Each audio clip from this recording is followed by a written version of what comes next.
As a premier community in Hampton Roads, James City County strives to maintain a high quality of life for all citizens through sound fiscal management and legislative actions.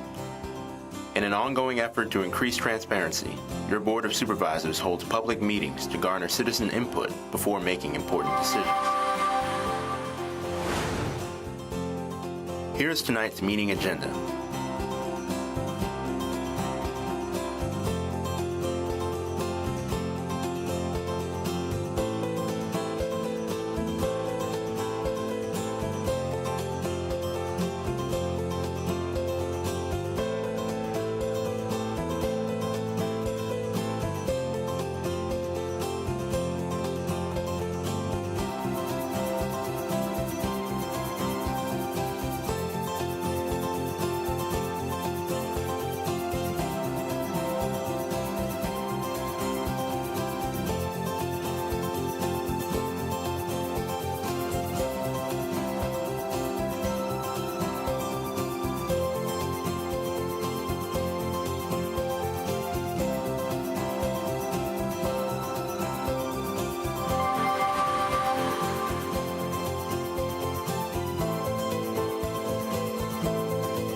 Stay tuned. The Board of Supervisors meeting will begin shortly.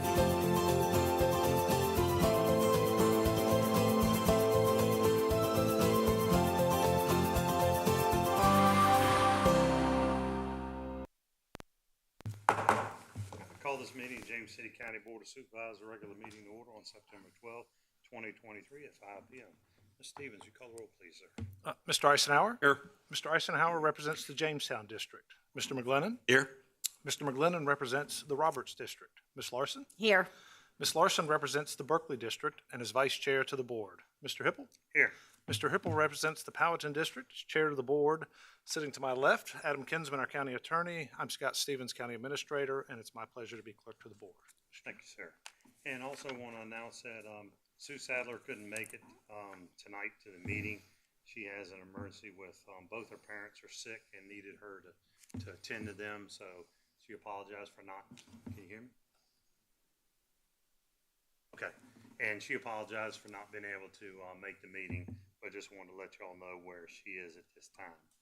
All right, next we'll move in. We got a moment of silence, and after the moment of silence, we'll have a pledge leader and I will, and under normal circumstances, Ms. Sadler would be introducing this pledge leader, but because she lives out in her district, but since Ms. Sadler's not here, I'm honored to be able to do that. Tonight, our pledge will be led by Scotland Dietrich. Scotland is the daughter of Larry and Lindsay Dietrich and the sister of Jackson? Okay, Dietrich. Some things that Scotland enjoys are camping, dirt bike riding, golfing, downhill snow skiing, horseback riding, mountain biking. You are quite an athlete, competitive gymnastics, and travel lacrosse. And she was recognized for student leadership at Stonehouse, 5th grade, and she's a member of the JCSA Rec Center. So I think you know, after the moment of silence, to lead us in the pledge. Thanks.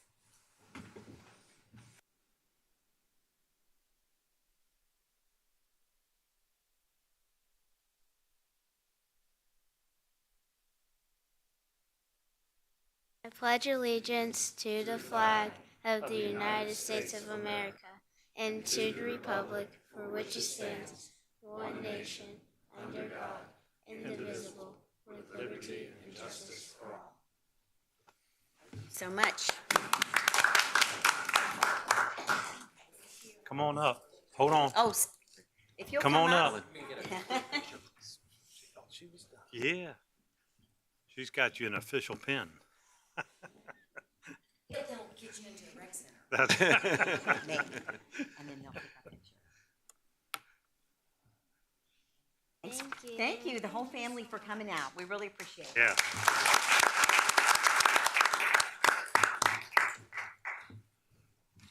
All right, next we'll move in to the presentations, and we have several presentations tonight. So I'll first look to Supervisor McGlennon and Supervisor Larson for our first two.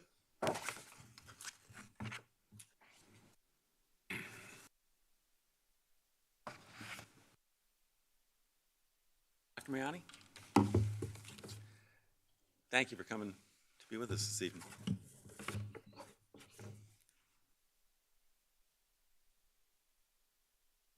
Welcome back.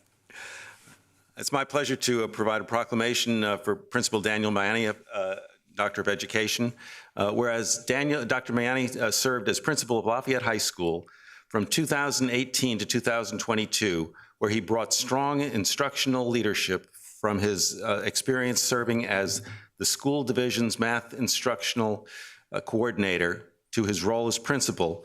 And whereas by leading with integrity, building strong relationships, and pushing students and instructors first, Dr. Mayani created a student-focused climate at Lafayette High School in which more students succeeded. And whereas Dr. Mayani is forward-thinking, we didn't know we were thinking about Virginia Beach at the time, but that's okay. Is forward-thinking, takes initiative, and is a decisive problem solver. And during the pandemic, Dr. Mayani was the first school principal of the division to bring his most challenging students and at-risk seniors back to the building for instructional support.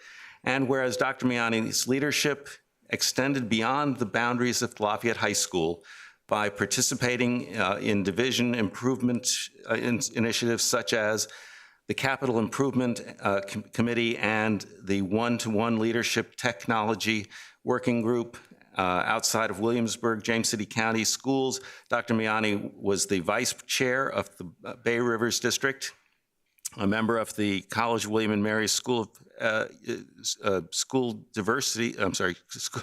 William and Mary University Research Network, CERN, and program, and also served as a member of the Return to Play and Continuity Learning Committee, whereas Dr. Mayani played a significant role in shaping the lives and futures of the students at Lafayette High School while maintaining a focus on community service and academics. And whereas Dr. Mayani was named the 2022 Outstanding High School Principal of Virginia by a panel of principals and superintendents representing the Principal Awards Committee of the Virginia Association of Secondary School Principals, now therefore be it resolved that Mr. Hipple, as Chairman of the Board of Supervisors of James City County, Virginia, hereby commends Principal Daniel Mayani, Doctor of Education, for his dedicated service in the community and for the tremendous impact he has had on students at Lafayette High School. In witness whereof, I hereby set my hand and cause the seal of the County of James City, Virginia, to be affixed on this 12th day of September 2023. Dr. Mayani, thank you very much for all the great work that you did for us at Lafayette High School.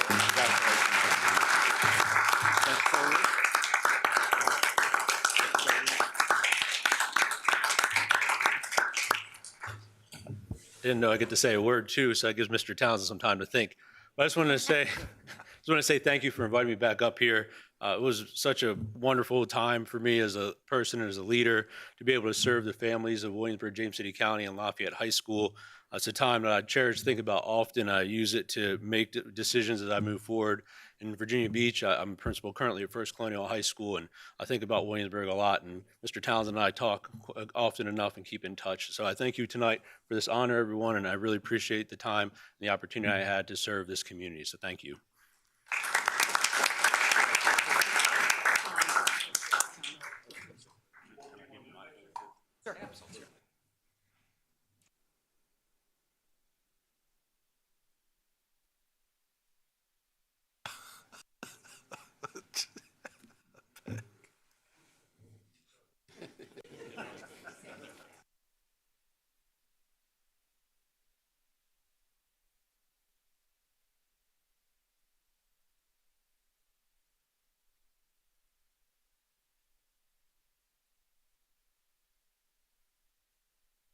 Mr. Townsend.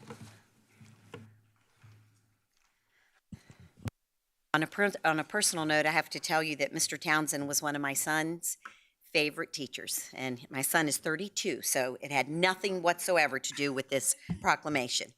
I want a full disclosure. Principal Howard Townsend IV. Whereas Mr. Townsend has been the principal at Jamestown High School since 2018, after serving 6 years as an assistant principal in Williamsburg, James City County Schools. And whereas Mr. Townsend is a decisive problem solver who led Jamestown High School into and through the pandemic, instituting programs to support students and families alike. And whereas the Jamestown High School Nest is a house-like system where each student belongs to a group or team with common identity, instrumental in creating a positive culture and fostering school pride.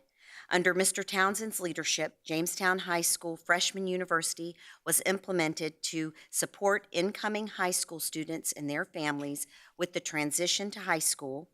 And whereas Mr. Townsend's leadership extends beyond Jamestown High School as the current chair of Class 4 of the Virginia High School League, VHSL, member of the VHSL Executive Board, and Executive Committee member of the School University Research Network Principals Academy Board, and whereas Mr. Townsend has played a significant role in the shaping the lives and futures of all the students at Jamestown High School while maintaining a focus on community service and academics, and whereas Mr. Townsend has been named the 2023 Outstanding High School Principal of Virginia by a panel of principals and superintendents representing the Principal Awards Committee of the Virginia Association of Secondary School Principals. Now, therefore, be it resolved that Chairman of the Board of Supervisors, Michael Hipple of James City County, Virginia, hereby commend Principal Howard Townsend IV for his dedicated service to the community and for the tremendous impact he has had on the students at Jamestown High School. In witness whereof, I hereunto set my hand and cause the seal of the County of James City, Virginia, to be affixed this 12th day of September, 2023. Congratulations. What an honor, I tell you.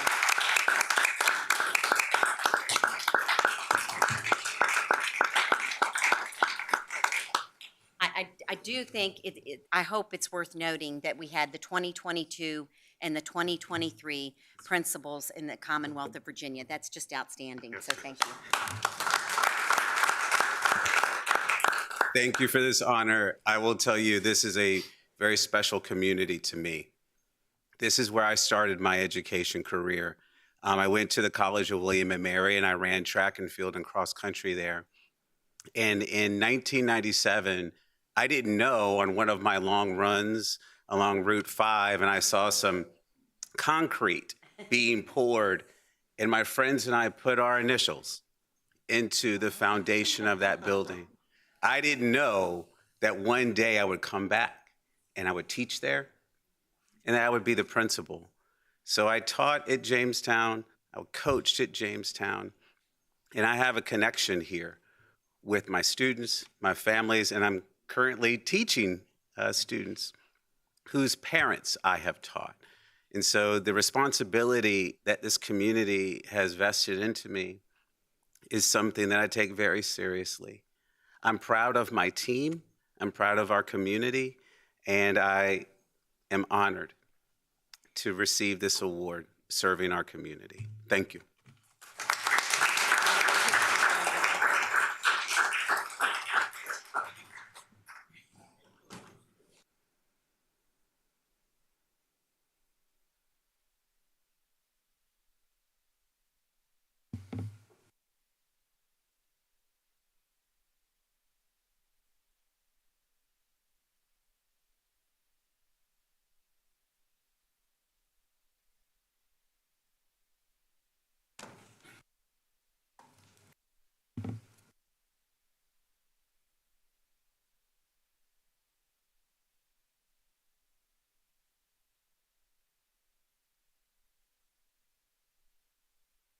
Thank you.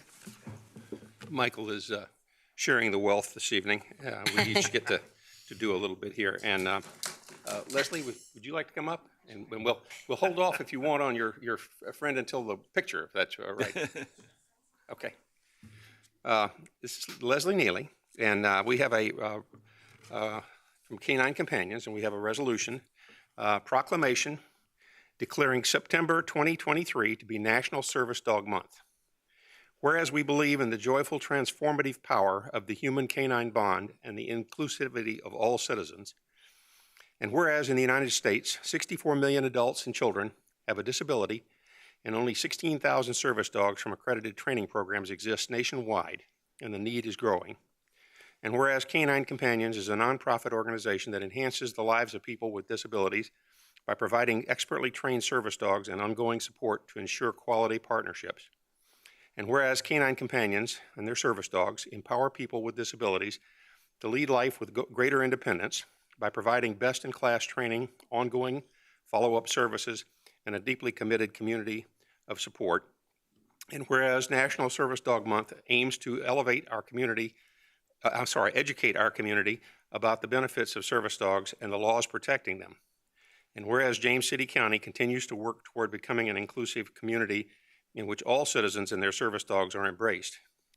Now, therefore, be it resolved that Michael Hipple, Chairman of the Board of Supervisors of James City County, in recognition of service dogs and the adults and children with disabilities in our community, does hereby proclaim September 2023 to be National Service Dog Month, and he encourages all citizens to celebrate the task-trained service dogs and be respectful of the rights afforded to adults, children, and veterans who lead more independent lives because of their assistance. And witness whereof he has set his hand and the seal of James City County, Virginia, this 12th day of September 2023. And I am proud to present this to you. Thank you very much. And I believe you have some very interesting brochures here that for folks who you might want to leave some on the back table there for the folks in the community. And I will tell you that if you do a really good job, I got a couple black labs that you can work with. Mine are incorrigible. Well, it all comes back to their training. That's right. And So, what we can all do to Okay. raise the awareness of all the dogs. yes. We'll get that.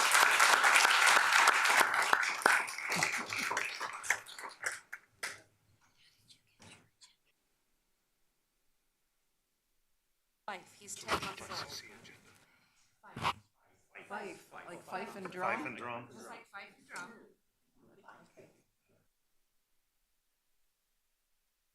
Fife's mom. Would you be able to go puppy puppy?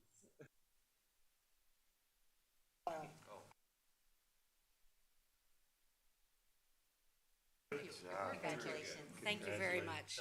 Thank you.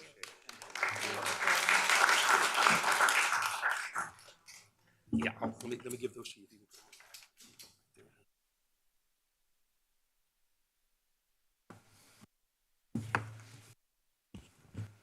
All right, we have one more proclamation, and Constitution Week, September 17th to the 23rd of 2023.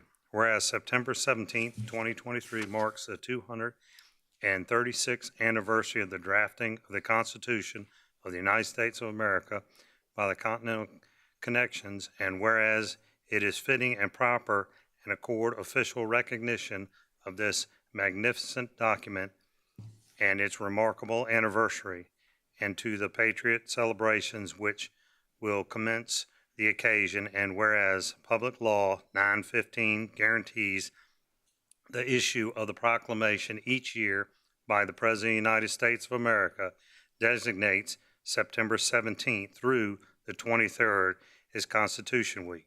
Now therefore be it resolved that I, the Chairman of the Board of Supervisors of James City County, do hereby proclaim the week of September 17th through the 23rd, 2023 as Constitution Week in James City County, and ask our citizens to reaffirm the ideals of the framers of the Constitution had in 1787 by vigilantly protecting the freedoms guaranteed to us through the guardianship of our liberties, remembering that lost rights may never be regained. In witness thereof, I unto set my hand and cause the seal of James City County, Virginia to be affixed this 12th day of September 2023. Thank you.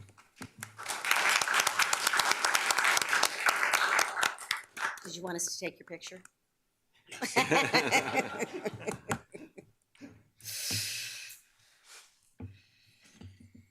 All right, takes care of all our presentations. Next, we'll go into a public comment, and our first speaker is Reed Johnson.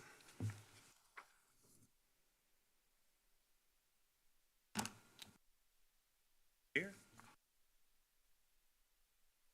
Okay, Jay Everson.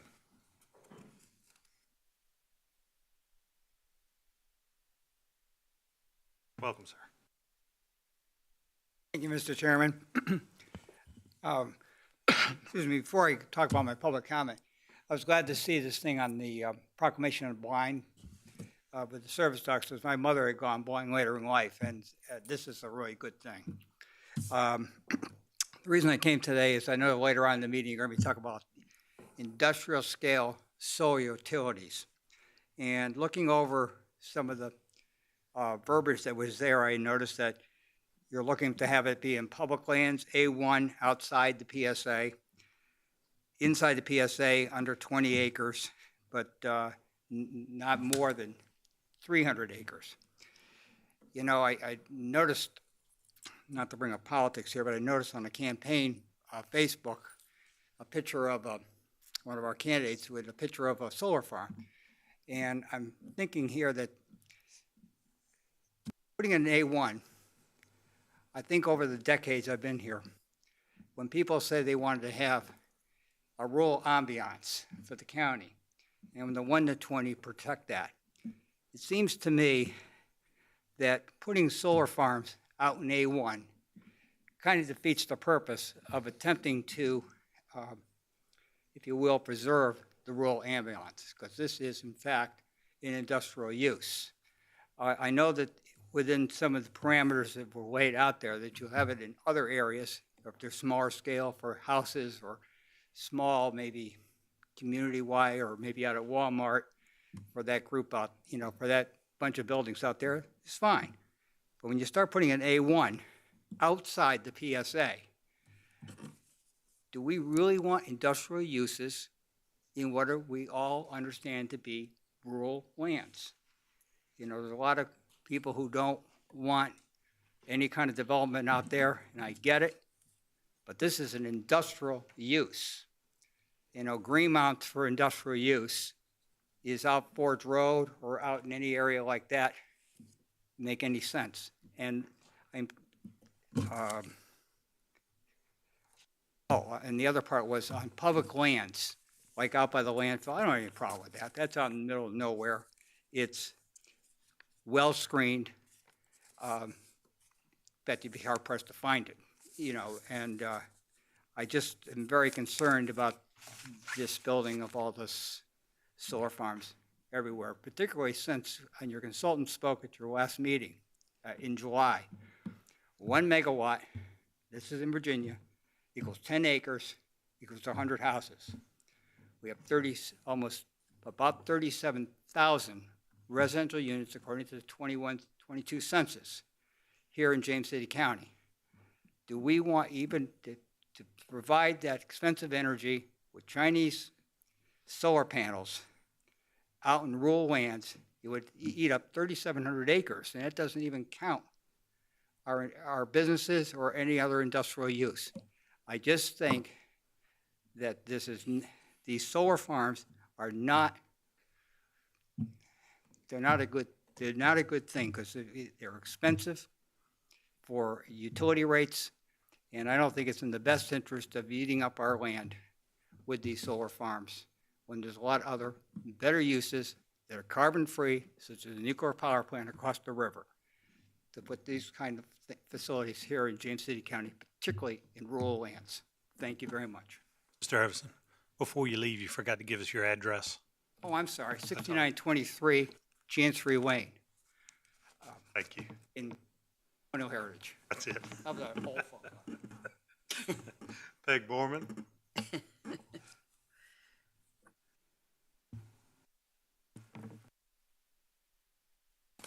Good afternoon. Afternoon. Thank you, Mr. Chairman, members of the board, Mr. Stevens, Mr. Purse, Mr. Reinheimer, Mr. Kinsman, ladies and gentlemen. I'm Peg Borman, residing at 17 Settlers Lane, downtown Lightfoot, James City County, Virginia. I'm here again to talk a little bit of trash. And before I do, I want to say that I gave you all, the members of the board, a little presents at the last meeting. So I gave one to Mr. Stevens and Mr. Purse and Mr. Kinsman and Mr. Roundhammer because I thought they needed one also. It's kind of the things that we give away at our special events that we do out in the county. And I hope you all can enjoy them. Fall is in the air, and it seems like it's still summer though out there most of the time. Now, maybe that's changing too. But we're gearing up to do the Harvest Fest on the 23rd of September, and Clean County will have a table out at the Chickahominy Riverfront Park at the Parks and Recs event on the 23rd. So I'm putting a plug in for that. I hope everybody will come out. And also, the board has probably gotten us an invitation to attend our quarterly Clean Business Forum. We're sponsoring it this month, or this quarter.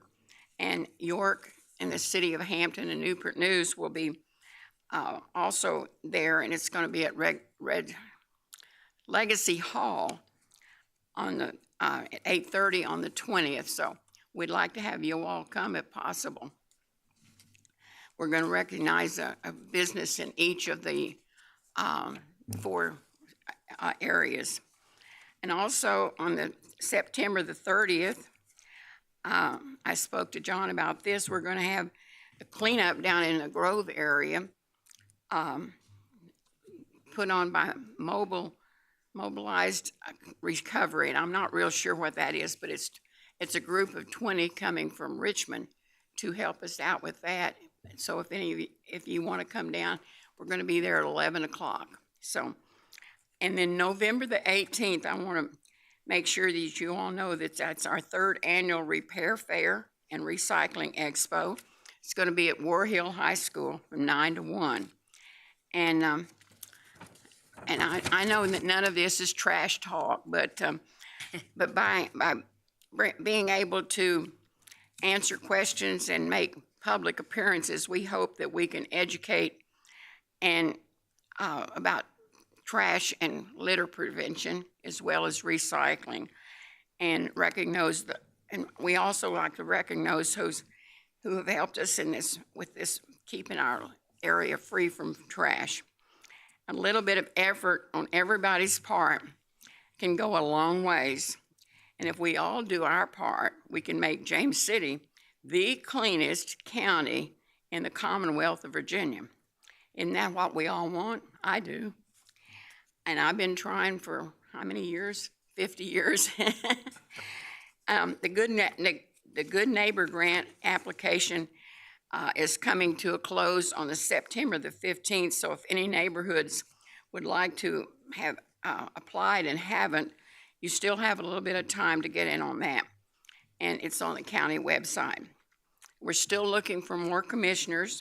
We would like to have at least 3 in each precinct now, because we do a lot of things and we don't have a lot of time. There's 1 from Powhatan, Jamestown, and Roberts, 2 from Berkeley, and 3 from Stonehouse. So you can apply online, and I thank you very much for your time.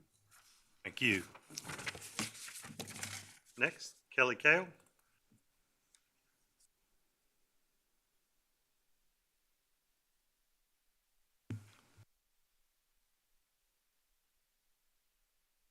Welcome. Hi, good evening. Thank you for having me here tonight. I came to talk again about Kelly Kale, 427 Hempstead Road in Windsor Forest. I came tonight to discuss some more problems and questions and issues I have with the golf cart scenario, and was informed when I got here that because it was not a closed item at the last session, that I can't speak later, but that I can speak now. So in my last packet to you, I'm going to read this to you just as again, some problems I have. Under current National Highway Transportation and Safety Administration interpretations and regulations, so long as golf cars and other similar vehicles are incapable of exceeding 20 miles per hour, they are subject to only state and local requirements regarding safety equipment. However, if these vehicles are originally manufactured so that they can go faster than 20 miles per hour, they are treated as motor vehicles under federal law. Similarly, if these golf carts are modified after original manufacture so that they can achieve 20 or more miles per hour, they too are treated as motor vehicles. Furthermore, as motor vehicles, they are currently classified as passenger cars and must comply with the federal motor vehicle safety standards for that vehicle type. This creates a conflict with the state and local laws because compliance with the full range of those standards is not feasible. My legal training is not as a lawyer, obviously, but I do have some knowledge that state and local laws can be more stringent than federal law, but cannot be more lax. So Mr. Kinsman can correct me if I'm wrong there. We obviously have issues. Again, my issue in being here is to make sure that there is safe operation for not only the people in the carts, but the people that live in those neighborhoods. I have sent more questions to Mr. Kinsman, and I copied them to Officer Dahlman. One of the things I had asked of Officer Dahlman was what exactly goes into the feasibility study that was done by the local police department. I have not received any of that information back, but some of the things I would hope would have been looked at is the fact that Windsor Forest has a multitude of feeder roads within the neighborhood that have absolutely no stop signs on them. Not a one. Haven't for as long as I've lived in the neighborhood. That's something that needs to be corrected just in general, much less if you start putting golf carts on those roads. The neighborhood has lots of blind spots, hills, curves, trees that cause visibility issues. We have a current posted speed limit of 25 miles per hour that is many times not adhered to by our residents, by our visitors, by our delivery trucks, including the James City County vehicles that come and work on our pumping stations, which I live right beside one. So I see them speeding in and out of my cul-de-sac regularly. We have lots of dog walkers. We have no sidewalks. We have no curbing. To me, that's a safety issue. It's just one more vehicle on the road that somebody's got to try to jump out of the way of, or move their animal out of the way of, or the vehicle has to dodge a dog and a walker. So again, I come to you with safety and concern issues. My original questions to this body from 2 months ago have still never been answered. What is the situation with a driver of 16 years of age and how that complies with our requirements right now of a 16-year-old driver? How many bottoms can be in seats in these vehicles? That's never been answered to me. Can they just pile on people upon people? I don't know the answer to that. Just because other localities in the state have allowed golf carts in their community without some of these things being thought about does not mean that James City County needs to follow suit and just jump on that bandwagon. What I would hope this body would do is to look at and set the standards that every other locality needs to bring themselves up to as far as safety concerns with the vehicles and the people in these neighborhoods. I thank you for your time. Thank you. Jennifer Brickman Mendes.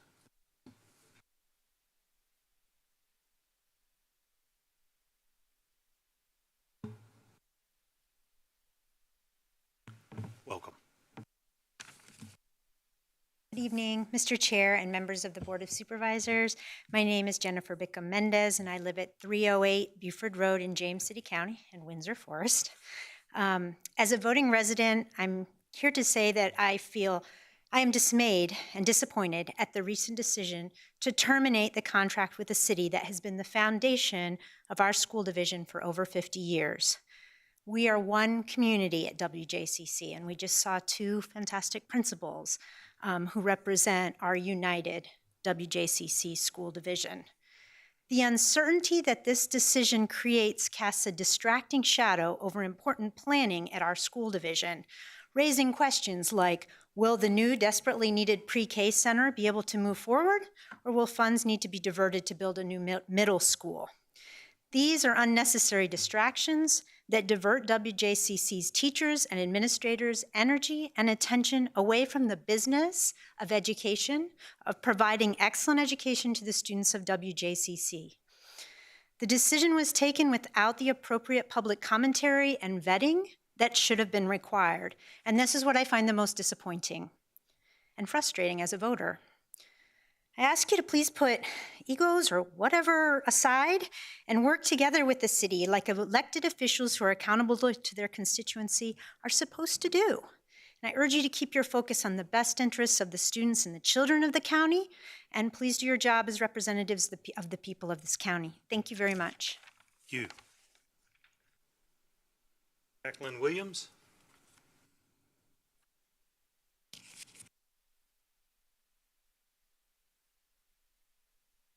Welcome. Good evening, Mr. Chair and members of the board. I'm Jacqueline Williams, and I live in James City County at 99 Kestrel Court. I'm here this evening to speak on behalf of the Village Initiative. I'm the founder and executive director, and I would like to talk a little bit this evening about the NTZ, non-transportation zones, that have been designated in our James City County area. I come to you with many concerns. We have sent 2 letters to the school board, which we are more than happy to share with you all. And I come to you all this evening as the board and people who would have a decision in the infrastructure of our community.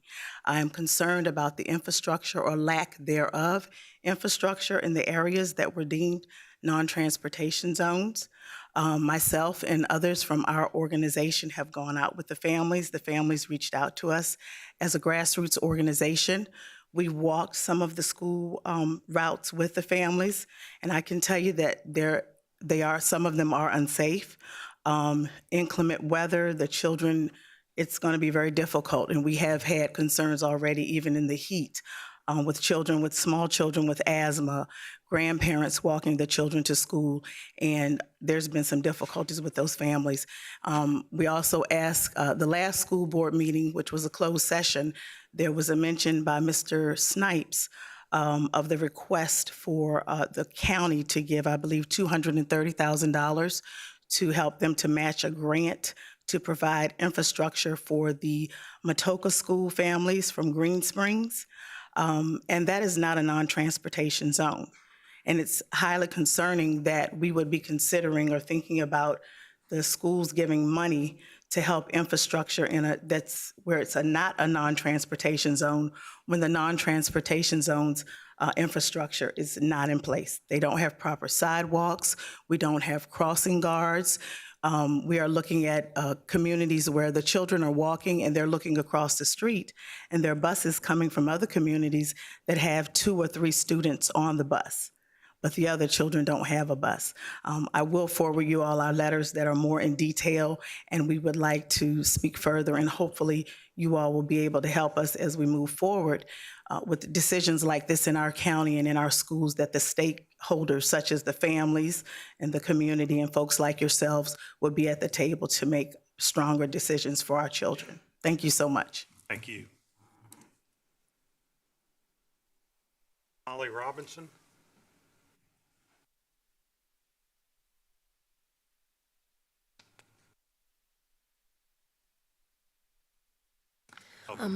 Hi, Mr. Chair and the board. My name is Molly Robinson. I live at 28 Kirkland Court. And in the spirit of what the founder of the Village Initiative just spoke to, Jackie, I'm also going to be speaking a little bit about the non-transportation zone. So I'm a member of the Village team. I'm a graduate student at William & Mary. As you may know, our team has been working closely with families to support members, especially of the Long Hill Grove community, and others within the non-transportation zone radius that encircles DJ Montague Elementary. As we know from families who have confided in us and told reporters about the disturbance, their elementary-aged children are being forced to walk to school, often along the busy Centerville Road. Cutting bus service in these areas is not a mere inconvenience for families without vehicles or guardians whose work schedules force them to rely on the bus. It's a violation of students' rights. In the spirit of Constitution Week, this is something we should be considering. The updated NTZ transportation policy was published on August 18th, giving families little to no time to devise contingency plans for their students. Retrenchment and labor shortages may pose difficulties, we understand that, but they're not an excuse to endanger students, many of whom already have fewer socioeconomic privileges than their peers. So we urge you as a community to work with the appropriate officials and decision makers to immediately address and resolve this issue. Thank you. Thank you. Any other? All right, no other speaker cards. We'll go ahead and close the public comment, and we'll look at our consent calendar.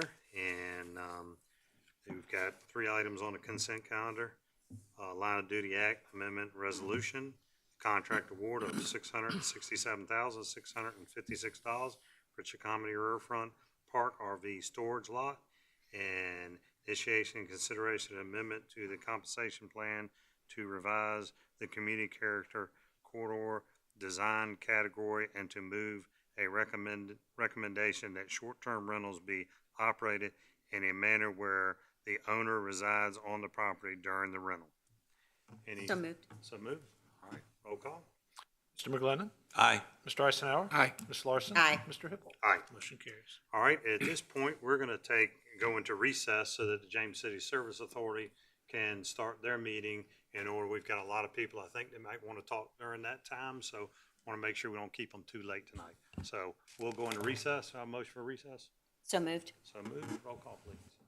Mr. Eisenhower. Aye. Mr. McGlinnan. Aye. Ms. Larson. Aye. Mr. Hippel. Aye. We're in recess. Okay.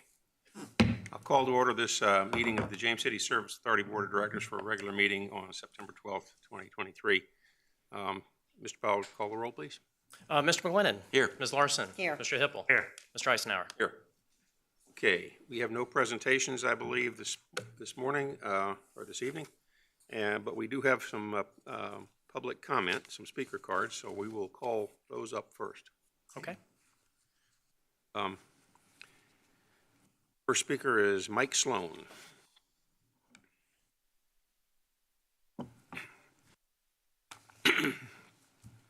Hi.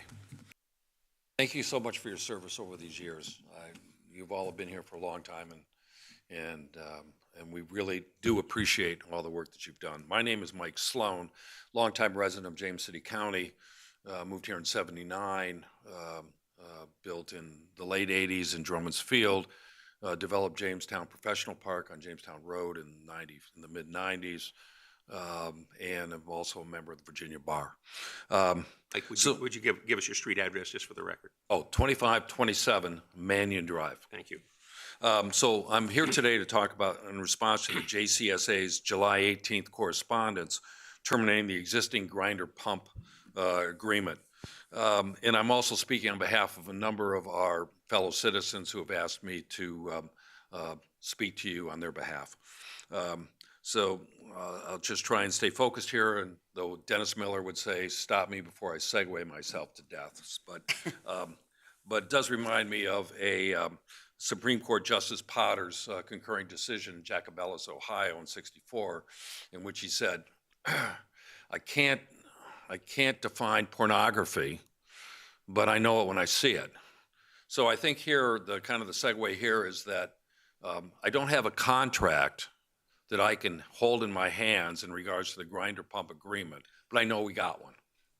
So first year law contracts is going to tell you that you're going to have an offer, an acceptance, consideration, and performance.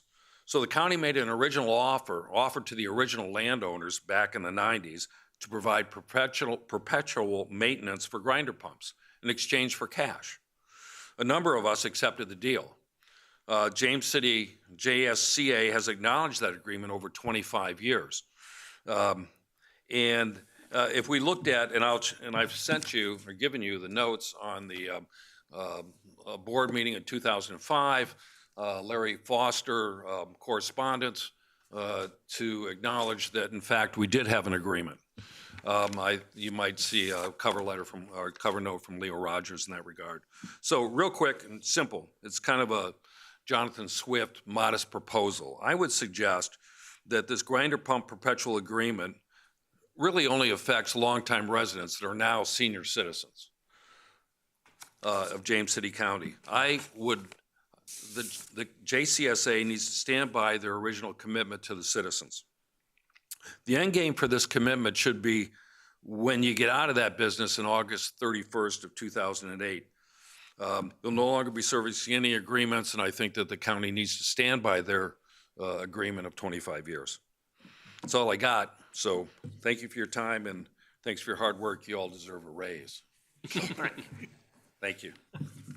Was mentioning that earlier this evening. Our next speaker is Jay Everson.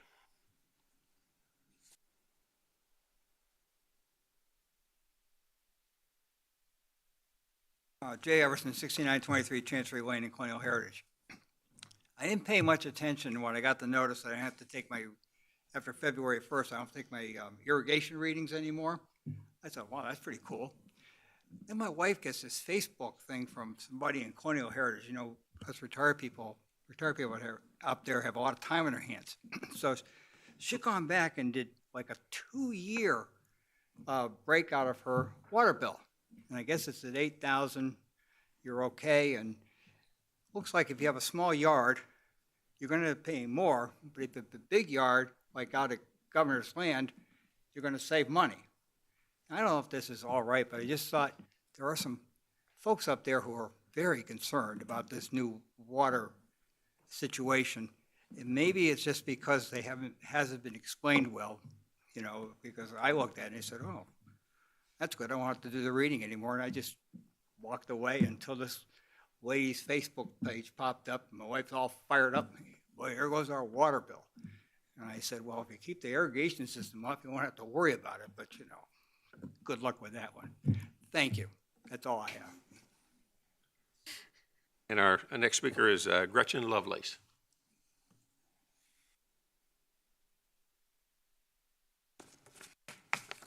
Thank you, Mr. Chairman and board members and county officials. I'm Gretchen Lovelace, 3318 Derby Lane, and I'm speaking about the grinder pump service agreement. I agree with all Mike Sloan said, and I just a comment that in 2005, the JCSA strongly believed in honoring its commitment to its customers. So the proposed changes to the grinder pump regulation then would not affect current homeowners. So I kind of wonder what has happened now. I have gotten no correspondence, no letters since 2006, which changed the price of the service agreement yearly from $140 to something like $210. I haven't gotten anything since then until this year. And so there has been no public hearing, and I really feel like that we've just been kicked under the bus. And I feel like there has to be something that can be done for the people who had your commitment. And I just thank you for your consideration. Thank you, ma'am. Okay, I think that's the last. We don't have any more speaker cards. Doug? Okay, very good. All right. We'll move on to our consent calendar. Consent calendar consists of minutes adoption. May I have a motion to approve the consent calendar? So moved. All in favor, say aye. Aye. Aye. Any opposed? No abstentions? Okay, we've adopted the consent calendar. Public hearings. Mr. Powell, we have the first one is easement abandonment. Country Club Villas at Ford's Colony, 1051 St. Andrews Drive, and 1000 Eagles Cliff and 1101A Eagles Cliff. Yes, sir. Eagles Cliff 1 Condominium Association Incorporated and Country Club Villas at Ford's Colony are owners of the parcels associated with the Country Club Villas at Ford's Colony project. They have requested that the JCSA abandon an existing 28,968 square foot utility easement. JCSA no longer needs this easement because the water and sewer mains are being relocated.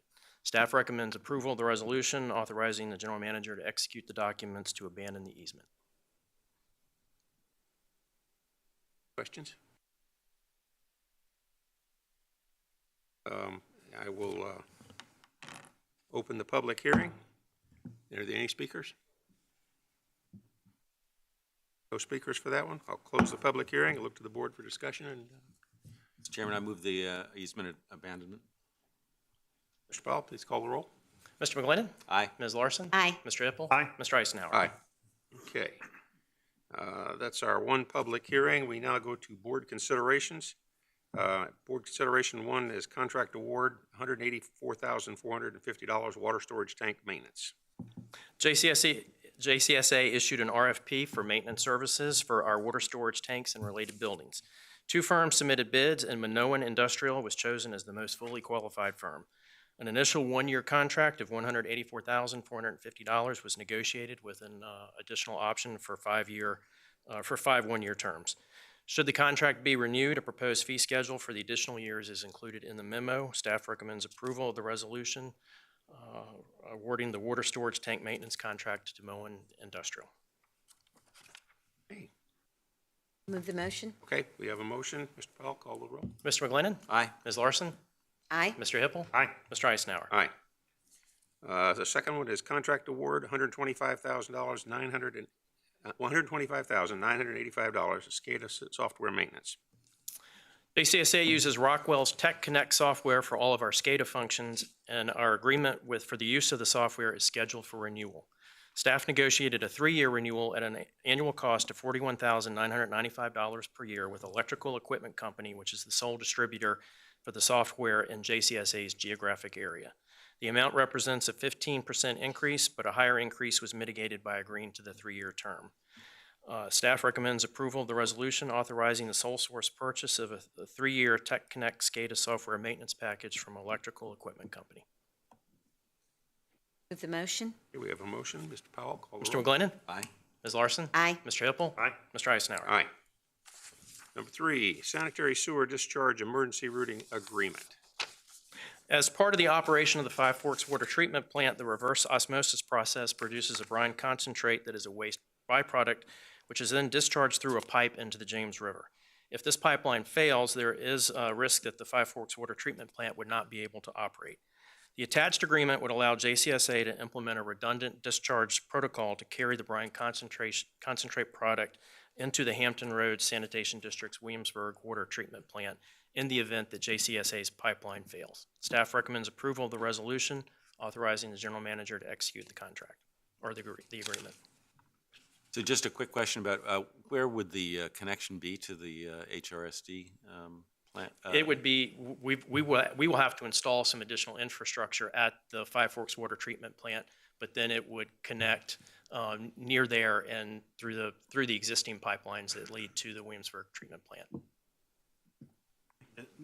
Question, and this is just for emergencies, while the pipe's down, it wouldn't end up being utilized all the time, because I'm worried about corrosion on the existing structures. That's exactly right. This would only be used in an emergency. I'll move the motion. Okay, we have a motion. Mr. Powell, call the roll. Mr. McGlinnan? Aye. Ms. Larson? Aye. Mr. Hippel? Aye. Mr. Eisenhower? Aye. Number 4, contract award, underground utility locating services. As you know, Chantel Telecommunications Company is expanding into James City County, and the corresponding increase in missed utility tickets exceeds JCSA's capacity to locate and mark tickets in the time frame required by law, even with the recent addition of a full-time utility locator position. To keep pace with the demand, JCSA issued an RFP for underground utility locating services to utilize on an as-needed basis. 4 firms submitted proposals, and Project and Construction Management Services was selected as the most qualified firm. Staff recommends approval of the attached resolution awarding the underground utility locating services contract to Project and Construction Management Services. Questions? So you're saying that even with the additional employee, we're still not able to keep up with? At times, that is correct. Okay. I don't necessarily think that we will be utilizing the service on a continuous basis, but we would like to have in our back pocket if we need it at certain times. Okay, I'll move the motion. Mr. Powell, call the roll. Mr. McGlinnan? Aye. Ms. Larson? Aye. Mr. Hippel? Mr. Eisenhower? Aye. Okay, and number 5, grinder pump service agreement. Yes, sir. Earlier this year, I indicated to the board my intent to discontinue the grinder pump maintenance program in 5 years and to convert the grandfathered customers to paying customers for the 5-year period until the program ends. I also indicated the intent to make some changes to the program, primarily that coverage would be for the pump and motor only, and that customers would be limited to 2 pump and motor replacements during the 5-year period. We sent letters to 499 customers who currently pay for the agreement and 108 who were grandfathered. As of this morning, we had received agreements back from 329 of the 499 paying customers, about 67%, and 57 of the 108 grandfathered customers, about 52%. I did want to note that the grandfathered customers have not been charged anything yet. This change would not show up in their bill until the October bill. However, the past few weeks, the board has indicated a desire to discuss the status of the grandfathered customers, and so this item is on your agenda for discussion and for me to receive any feedback or direction you have specifically regarding the grandfathered customers.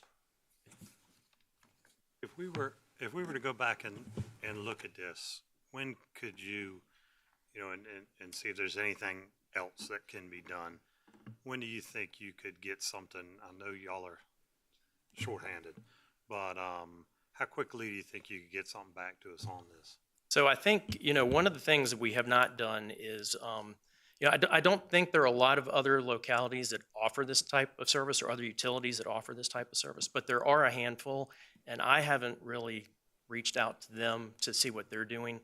I do have a regional utilities director meeting in November. I could put this on the agenda for further discussion with them and potentially come back to the board with additional information the first of the year.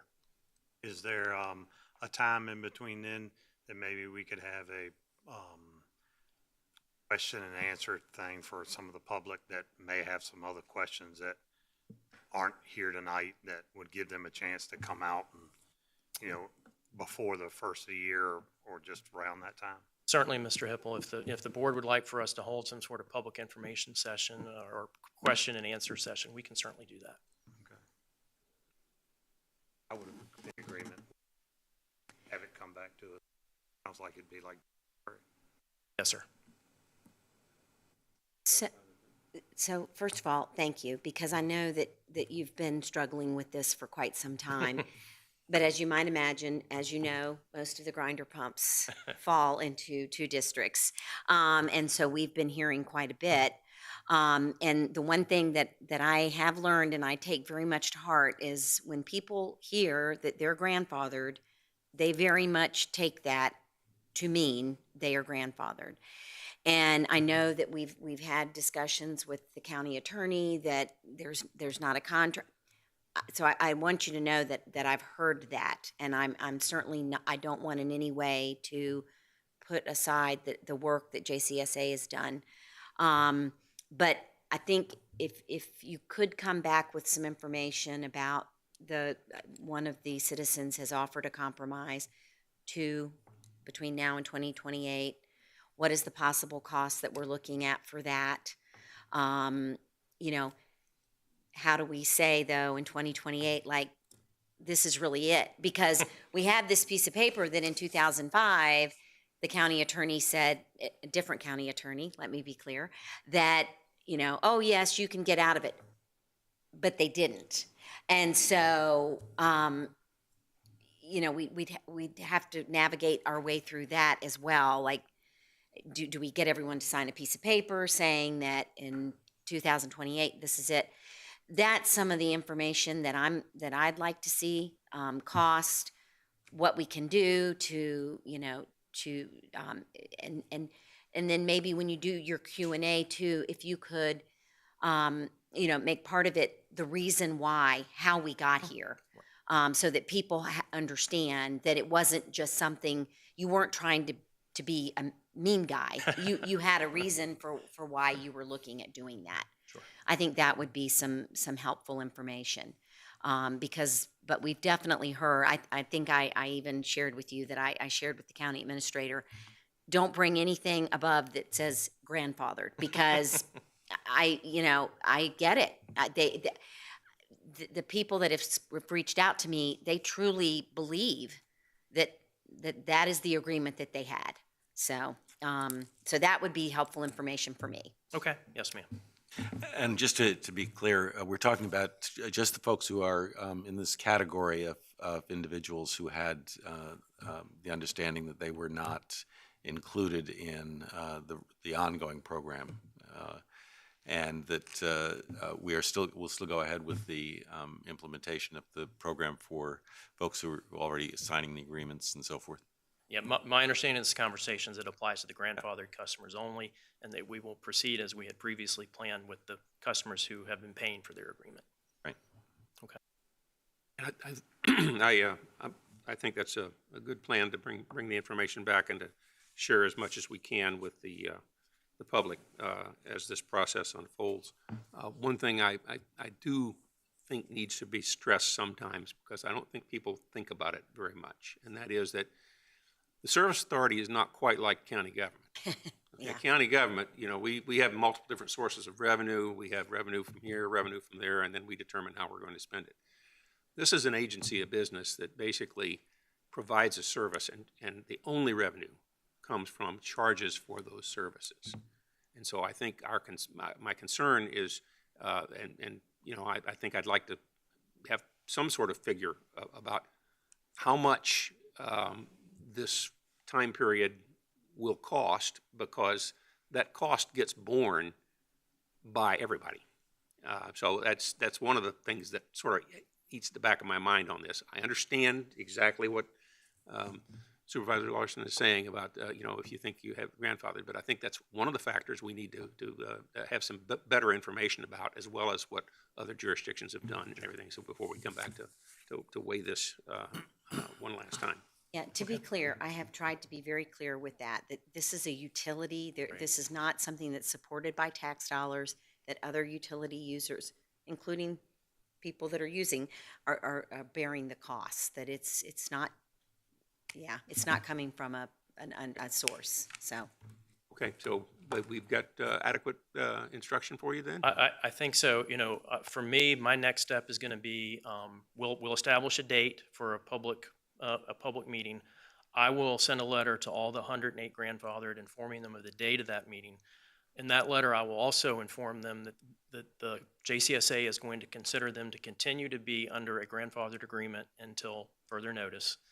I guess the only question I would have is that since the grandfathered customers are going to stay grandfathered for some interim period of time, do you want them to stay grandfathered under the old agreement, or do you want them to be grandfathered under the new agreement, which limited JCSA's liability to the pump and motor only in 2 replacements in 5 years? So for the grandfather to continue to stay grandfathered, which agreement do you want them to be grandfathered under? I would say agreement 2.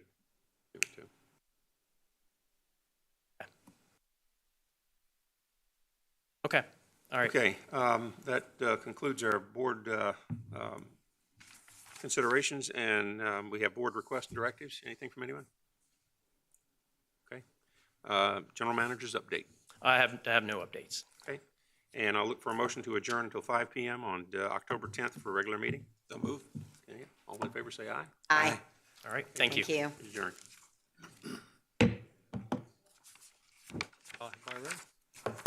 All right, we'll come back out of recess, and next we'll go into our next item for the night is public hearing, and our PC rep, Rich Croft, is here. Thank you, sir, for coming. Oh, hey, Rich. And joining us. I know you love coming to our meetings. It is. Thank you. Now, SUP-22-0021 8402 Hicks Island Road Tourism Home has asked to, applicant has withdrawn their request. Paul, where's Paul? Is he in? Yes. They pulled it totally they're not looking for postponement. They have pulled their application totally. Correct. Thank you very much, Mr. Chairman, members of the board. That application's been withdrawn in its entirety. Should they want to come back, they would have to refile and start back with the process. Okay, but we will still be checking in with them on other matters. We will, yes, sir. Questions on that item? All right, we'll move into number 2, SUP-0011 Stonehouse Water and Sewer Improvements. Thomas, welcome, sir. Evening, Mr. Chairman, and to the board. Mr. Jeff Hunnelman of Land Planning Solutions has applied on behalf of the property owner for a special use permit to extend an off-site water main and sewer force main north from Rochambeau Drive, traversing beneath Interstate 64 and west along Mount Laurel Road to serve the Stonehouse development. The subject parcels are addressed 3820 Rochambeau Drive and 170 Sand Hill Road. They account for approximately 90.46 acres, and they are zoned for planned unit development commercial. The majority of the subject parcels and the portion that the SUP is being applied for is located inside the primary service area and is designated low-density residential on the comprehensive plan, while a small minority of this acreage is designated rural lands on the 2045 comprehensive plan and is thus outside the primary service area. Staff has included a condition with this proposal prohibiting any connections from these proposed mains to any property outside the PSA. Virginia State Code states that in part, no public facility be allowed unless the Planning Commission finds that that facility substantially be consistent with the adopted comprehensive plan. And at their meeting, the Planning Commission did find that this proposal is consistent. Staff finds this proposal to be compatible with surrounding development and consistent with the comprehensive plan and the zoning ordinance, and we do recommend that the board approve this application subject to the proposed conditions, and I'd be happy to answer any questions you may have. Thank you. Questions? So, yeah, I have one question. I just want to make absolutely sure. The red area, Stonehouse Tract 9, that is the commercial part of the PUD, correct? Yes, sir. I believe it's designated. And it transits that, and then it goes along what obviously I guess is a public right-of-way up, and it would then be servicing the residential portion, which is up there about 6 Mount Zion Road area. Yes, sir. That's correct. Okay. Anything else? Thank you. Up next. Evening, Mr. Chairman, members of the board. As you heard at our July 5th meeting, the Planning Commission did vote 7-0 to recommend approval and to find the project consistent with the comprehensive plan.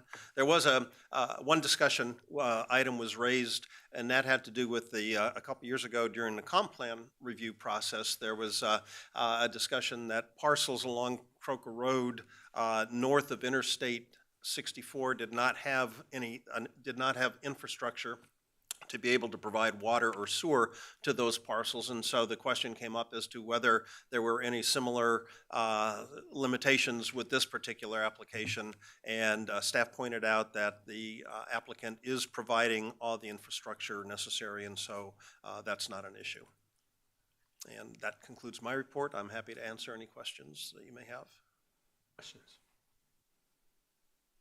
Good job. Thank you, sir. Thank you. All right.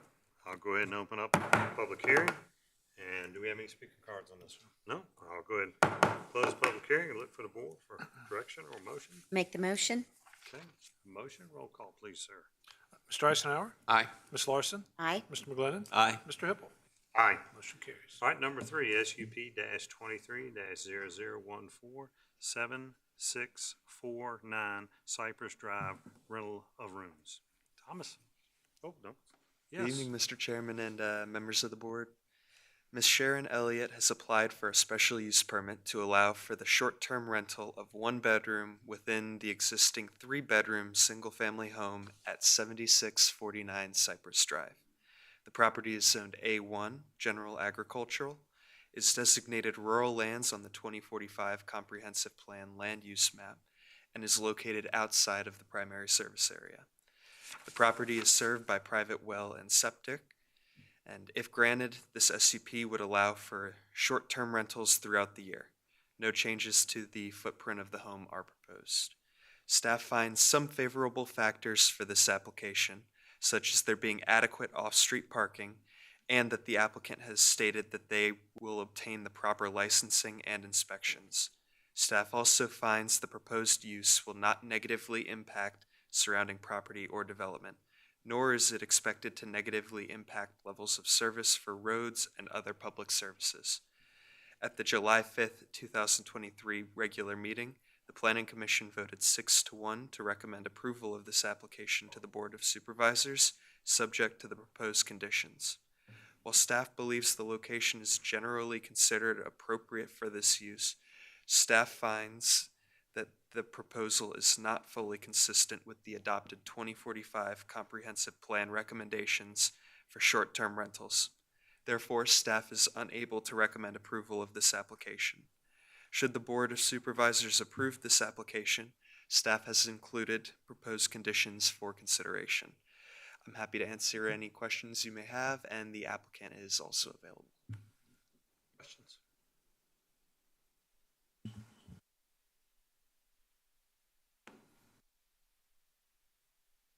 Evening again. During our meeting, as you heard, it was voted 6-1 to recommend approval. One commissioner cited concerns over the fact that short-term rentals potentially withdraw housing from the workforce and affordable housing markets. In other words, long-term rentals could be a use, or selling the property could provide affordable housing. Other commissioners cited the similarity of this application with one that was recently approved on Lake Powell Road.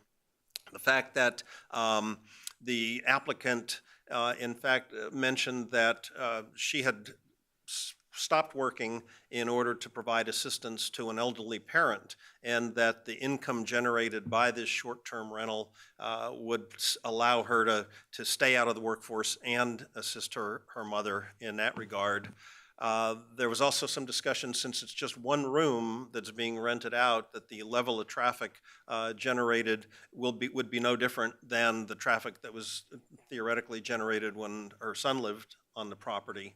And then finally, even though it's in a development, it's still the fact that Cypress Drive is a long road that goes through there and accesses parcels on both sides, left and right of the road, and the feeling was that this would not provide an impediment to the residential neighborhood.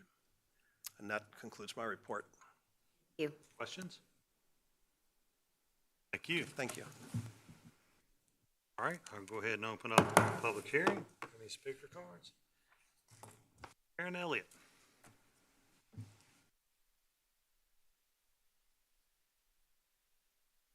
Welcome. Welcome. Good evening, Mr. Chairman and members of the board. My name is Sharon Elliott. I reside at 7649 Cypress Drive in Lenexa. I'm afraid I'm going to be repeating a lot of what he just said, but I will go ahead and do it anyway. I'm the applicant for a special use permit to operate a short-term rental of a space in my home where I reside. I didn't purchase this property as a financial investment.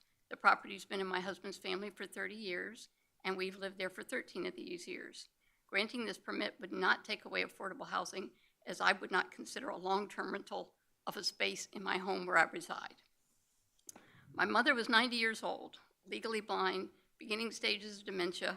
She could no longer safely take a taxi to her medical appointments and needed assistance. I was struggling to help her and hold down a full-time job. So we discussed the situation. I said, well, you can choose option A. You can go to the assisted living facility of your choice. Option B, you can move in with me. Well, she chose option C. She wanted to stay in the house that she and my father built, who is deceased now, 60 years ago. I want to abide by her wishes and ensure that her remaining years are spent where she's happiest. So I retired early in order to spend more time assisting her. I knew that retiring early would be a financial hardship, but I thought I could get a part-time job to fill the income gap and allow me to pay my monthly mortgage. Unfortunately, it's difficult to find part-time employment that is so flexible that I can drive to her house in Hampton at a moment's notice when she calls and says her insulin pen isn't working, or she needs something from the grocery store because she's supposed to bring a cake to church that night. So that's why I decided to operate a short-term rental, just because of the flexibility and my financial need. I was unaware that I needed a SUP, so from May 2022 through November 2022, I rented out the space in my home that had previously been occupied by my son before he got married. Before that, I had spoken with my adjacent neighbors and my neighbor across the street. They had no issues with my short-term rental plan. And I have with me written letters from those neighbors stating their support. After some of my rentals, my neighbors told me that they seldom even knew that I had a guest, and they agreed to bring any issues to my attention. There were none. It's very important to me that my guests are respectful of my home, my neighbors, and my community. I have cameras outside in case I need to review a problem. There've never been any. I also carefully screen potential guests, and I only accept reservations from those who have good reviews from other hosts. My guests must agree in writing to my house rules before I accept their reservation. Some of my house rules are they must meet with me in person for a walkthrough of the rental area. There are no parties, no pets, no guests. I have quiet hours. They're limited to one vehicle, and they park in a designated spot in my driveway. So far, all of my guests were outstanding. I enjoyed getting to know them and recommending 2 drummers for dinner or honey butters for breakfast and trying to explain them the difference between historic Jamestown and Jamestown settlement. In December of 2022, I received a letter from the zoning administrator stating that I was in violation of a zoning ordinance. I took this very seriously and immediately emailed Mr. Hipple, who promptly directed me to contact planning. I applied for the special use permit, and all the reviewing agencies generally had no issues. It took several months to work with Virginia Department of Health, but we finally got their approval, and planning concurred. As he stated, consistent with the 2045 comprehensive plan, we do not reside on a major road, but as he also said, I think it's going to be minimal impact on traffic. I'd like to thank Mr. Kraft on the Planning Commission, also Mr. Ben Lopacker for supporting me through this. Thank you for your consideration, and I'll be happy to answer any questions. Question for the applicant. The speaker. All right, I'll go ahead and close that, and we definitely talked, and she's one of the others that started the process, and then the county said, hey, you can't do this without a special use permit in this area, and she came forward and said, hey, what do I need to do? How do I need to make this whole? And you know, everything I've heard from neighbors and anybody around there, she runs a great room, and I doubt that you could, you know, rent a single room for workhouse development. That would be a very tough situation. So I think the workforce housing development issue wouldn't be there at all. But I haven't had anyone who's called and complained or anything else on this item, and unless someone else has anything, I would like to move this forward, but if anybody has any comments before I do so, yes, sir. Just a quick thing, Mr. Hipple, and I am very sensitive to the question about the competition between short-term rentals and affordable housing. Right.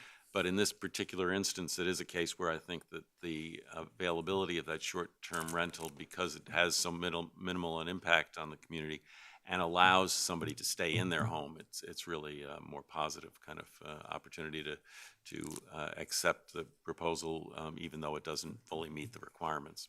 Thank you. Any others? I'll just say I'm not going to cry, Mr. McGlennon, but I do commend you for caregiving of your mom, and I know that's a huge job, and you are so right. It's very hard to find flexible part-time. So if this is a way that allows you to continue to caretake for your mom and do something that seems to be minimally impact on the community, I will support this motion. Thank you. All right, I'm going to make a motion to move this forward. Roll call, please, sir. Mr. Eisenhower? Aye. Ms. Larson? Aye. Mr. McGlennon? Aye. Mr. Hipple? Aye. Motion carries. All right. Next, we'll go into number 4, SUP-23-0018, Grove Christian Outreach Center Special Use Permit Amendment. Welcome again. How you doing, Thomas? Good, thank you. Ms. Katie Patrick has submitted a request to amend a special use permit, case number SUP-0014-2010, to allow the existing outreach center to operate as the primary use on the property due to the growth of the outreach center's space needs exceeding those defined in SUP-0014-2010. The subject property is located at 8800 Pocahontas Trail, zoned LB Limited Business, classified as neighborhood commercial on the 2045 comprehensive plan, and located inside of the primary service area. Staff finds the proposed conditions will mitigate impacts to surrounding properties and development. Staff also finds that this proposal is compatible with surrounding zoning and development and is generally consistent with the 2045 comprehensive plan and zoning ordinance. At its August 2nd, 2023 regular meeting, the Planning Commission voted 6-0 to recommend approval of this application to the Board of Supervisors, subject to the proposed conditions. Staff recommends that the Board of Supervisors approve this application, subject to the proposed conditions. Thank you for your time this evening. I'm happy to answer any questions you may have, and the applicant is also here. Questions? Thank you. Good job. Sir, back again. Again, and my reports could be very brief because there was no planning commission discussion. They just voted 6-0 to recommend approval. Questions? What kind of questions are you going to ask? Always got to leave it open. Thank you. Thank you. All right, we'll go ahead and open up the public hearing. And Katie, Patrick? No comment? Okay. Max? Welcome back. Wow, Max. Hi, thank you, Mr. Chairman, members of the board. We filled out speaker cards just in case you all had questions, but there's no formal presentation. Okay. Thanks. Thank you. Any other speaker cards? All right, we'll go ahead and close that public hearing. Mr. Chairman, I'll move the resolution. But I just would like to make one point, and that is, I know that there have been some raw feelings that emerged in the process of two very worthwhile institutions, the Grove Christian Outreach Center and the church whose founders were responsible for the original creation. I'm hoping that over time those hurts will be healed, and I think that there's a good faith effort on both parts to see success for the two institutions. But this is obviously an organization that has over several years provided tremendously valuable service to the community, and hopefully it will continue to do so very successfully. Thank you for those words. Others? I would just point out that I believe we got a letter of support from the food bank about the tremendous impact that you all make down there, and I want to thank you for that. So, All right, got a motion. Call please, sir. Mr. McGlinnan. Aye. Ms. Larson. Aye. Mr. Eisenhower. Aye. Mr. Hippel. Aye. Motion carries. All right, next number 5, SUP-23-0019213, Southpoint Drive, Detached Accessory Apartment. Terry, welcome. Thank you, Mr. Chairman and members of the board. Mr. Jason Buckley of ProMark Custom Homes has applied for a special use permit to allow a detached accessory apartment to be constructed within a detached accessory structure. The property is located at 213 Southpoint Drive, zoned R1 Limited Residential, and is designated low-density residential on the 2045 Comprehensive Plan Land Use Map. The detached garage will be approximately 1,728 square feet, and the proposed apartment will be 399 square feet, which is approximately 23% of the total floor area. The R1 zoning district allows detached accessory apartments as a specially permitted use in accordance with Section 24-32B of the James City County Zoning Ordinance. Staff has reviewed the proposed design and finds that all requirements have been met. Staff finds that this proposal to be compatible with surrounding development and consistent with the 2045 Comprehensive Plan and Zoning Ordinance. Staff recommends that the Board of Supervisors approve this application subject to the proposed conditions. At its August 2nd meeting, the Planning Commission recommended approval of the application subject to the proposed conditions by a vote of 6-0. I'll be happy to answer any questions you may have, and the applicant is also available. Thank you.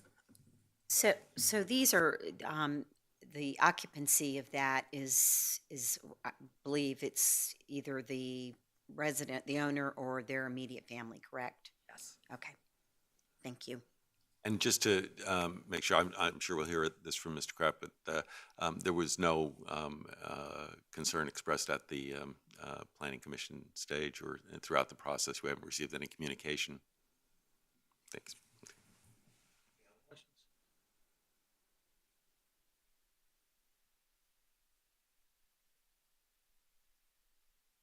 Again, and this will be equally brief. There was no Planning Commission discussion or concern. It was voted 6-0 to recommend approval. I don't have any questions. No question. Okay, just make sure. All right, we'll go ahead and open up the public hearing. Do we have any speaker comments?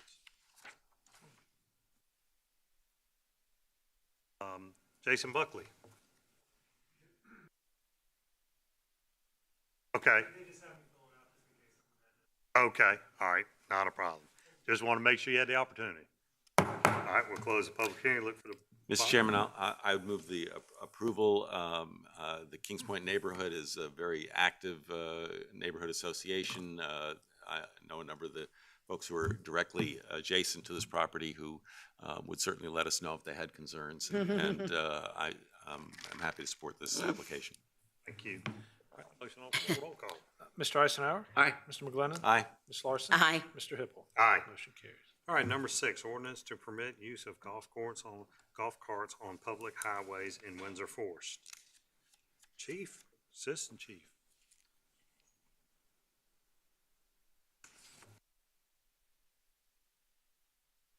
It does, sir. Good evening, Mr. Chairman, members of the board. This request was previously before the board on July 11th, and there were some unanswered questions. The applicant is Mr. Reed Hunt, the president of the Windsor Forest Homeowners Association. He submitted this application on behalf of the Homeowners Association pursuant to Section 13-60 of the County Code, requesting the board designate streets in Windsor Forest for golf cart use. The HOA has agreed to pay for all necessary signage, including a sign on Devon at Weatherburn stating no golf carts past this point. They've also indicated their intention to educate their members on the laws pertaining to golf carts on state-maintained roads, including the driver being required to have a valid driver's license in their possession, display of a slow-moving vehicle emblem, lights if operated after sunset, and requirement to carry insurance. Following the consideration of Windsor Forest's request and their input after the July meeting, staff feels the golf carts may be safely accommodated along the public highways in Windsor Forest. Staff recommends adoption of the attached ordinance designating certain roads in Windsor Forest for golf cart use. I'm happy to try and answer any questions that you have. I just had a follow-up. We've had quite a few neighborhoods at this point that have had golf cart use. Are you aware of any issues that we've had in other neighborhoods that have not been able to be addressed properly? Sure. So in my research, I found 17 calls total over the last year or so involving golf carts of any nature. So it could be on a golf course is what you're trying to say, I guess? Sure. So Okay. 3 of those were crashes. One was at a campground, one was at a golf course, one was in a neighborhood, but it was not on the public highway. A couple of the other calls were larcenies, where we had golf carts stolen and recovered. And some of the other calls were actually requests for information about this topic. Okay.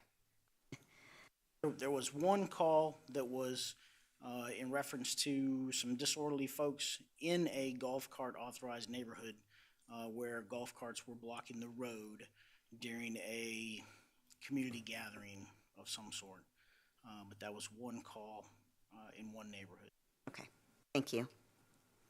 A couple of questions. Do you happen to recall offhand, or maybe anybody on staff, how many of these we've actually already approved? I think we're only looking at about 4, 5, something like that. Is that? I think this might be the 5th or 6th. Just like the 5th one?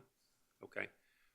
And so it sounds like we have not had an overabundance of calls or calls for service on that necessarily.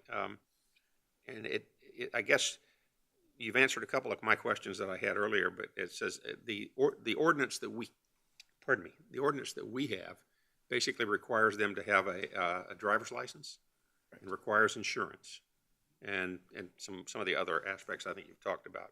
But so technically, anyone young enough to not have a driver's license shouldn't be driving one of these things anyway. That is correct. Okay. I guess I've got two questions that I'd like to maybe pose maybe to Mr. Kinsman. One is the issue of the motor vehicles, federal versus state and local. Could you speak to that for a second? And then the second thing is, my understanding is that when we approve these, the board retains the ability to pull that approval if we have adverse problems. It doesn't require necessarily what would be entailed in pulling a permit if we had abuse or problems that we had to deal with. That's correct, Mr. Eisenhower. You could rescind this ordinance, so you could approve it today, and if you end up with a whole bunch of problems in a month, you can rescind it and go right back to not allowing them there. I can just tell you that our county code and these ordinances that you're adopting, they're all individual ordinances for individual neighborhoods, are in compliance with the Virginia code. I don't know that I have a whole lot of experience with the federal law, but I can tell you that we're in compliance with the Virginia code. Okay. Thank you. Any other questions? I have one, let's see, maybe a couple. I know that Kelly Kale talked about, she had asked for some information but hadn't received it from you. Do you know? Yes, sir. The email that I got, Mr. Kinsman and I got the same email, and Mr. Kinsman responded to it on behalf of the county. I thought I saw that, but I didn't know if, okay, just wanted to make sure. So can you resend that again to her just in case it got missed? And then the other thing was, and I agree, the stop signs, and I guess that's more of a VDOT thing rather than the police department. You can enforce if you stop or not, but VDOT's the one. So maybe if we could talk to Rossi, and because I noticed in that neighborhood too when I was working recently that I stopped where I thought I had to stop, but everybody else kept going, and there's very few, might be 2 stop signs in the entire neighborhood, and roads intersect everywhere. So VDOT may want to go out there as a safety thing, and evidently the neighborhood's pretty safe because there hadn't been, I guess, many wrecks out there, but it's still an issue of do I go or do you go, and so. All right, any other questions? Anything? All right, let's see, I'm gonna go ahead and if, Kelly, you already spoke at the open, so go ahead with the open hearing. Are there any speaker cards? No, sir. So I'll close that, and that takes care of that part of it. And I'll look for the board for discussion or motion on this issue. I'll move the motion. Okay. All right, we have a motion on the floor for approval. Ms. Larson? Aye. Mr. Eisenhower? Aye. Mr. McGlinnan? Aye. Mr. Hippel? Aye. Motion carries. All right, board considerations, utility scale solar farm application. Sir.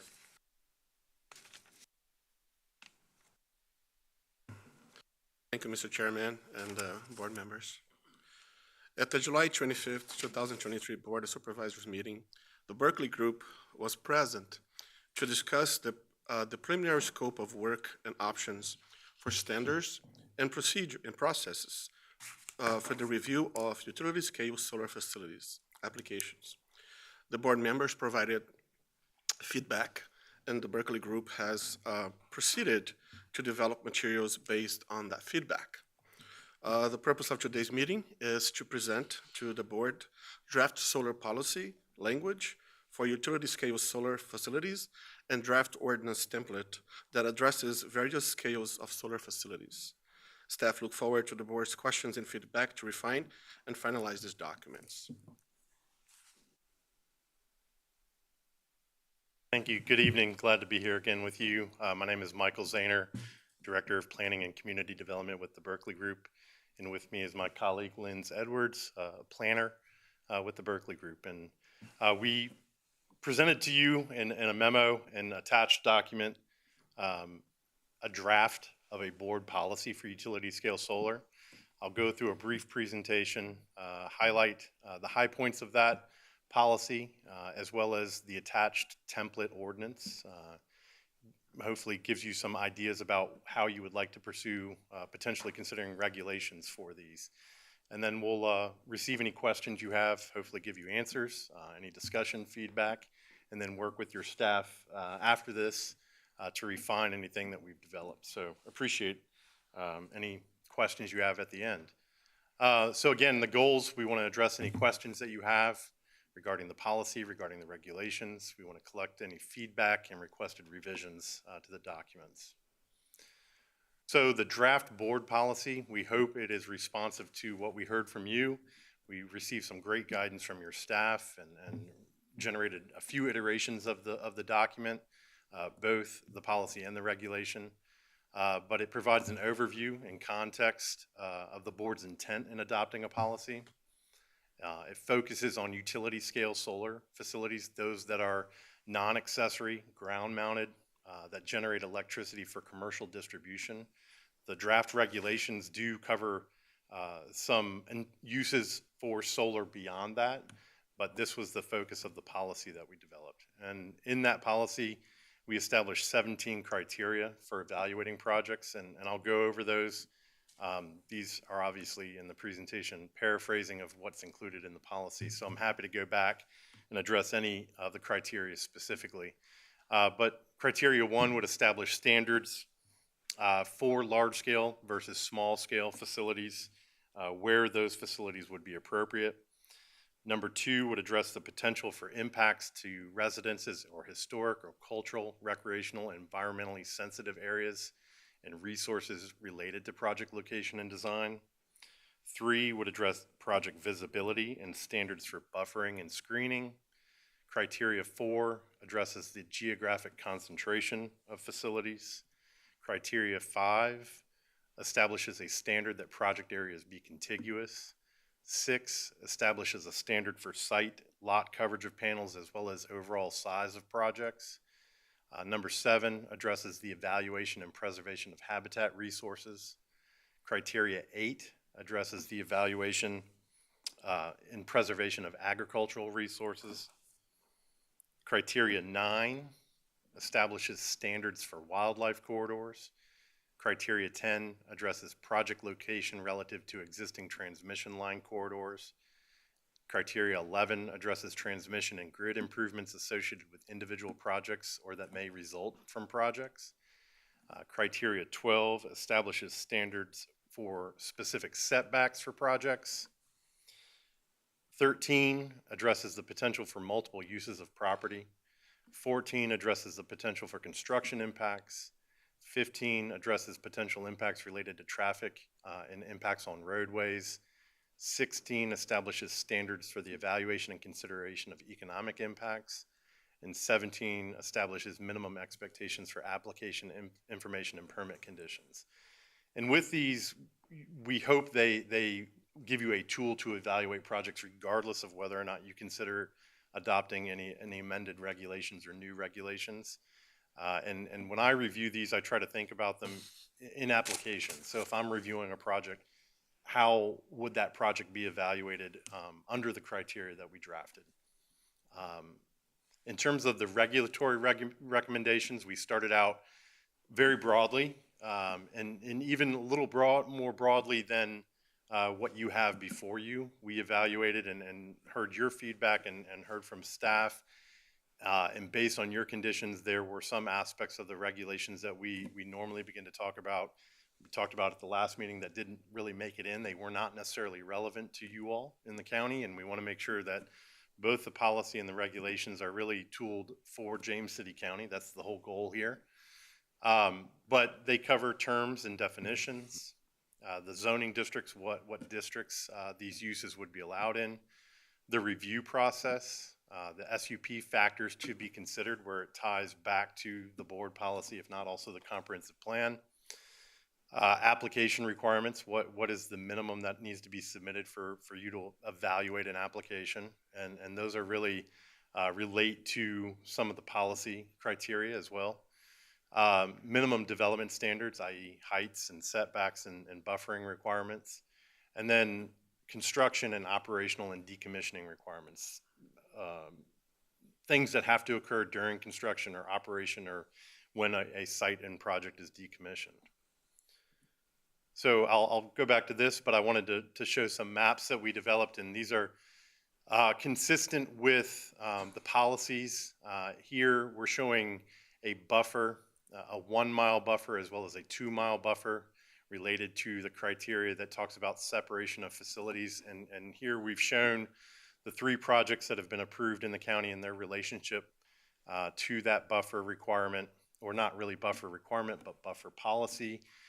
The way we've drafted that policy statement, and bear with me, I'll cite it specifically. The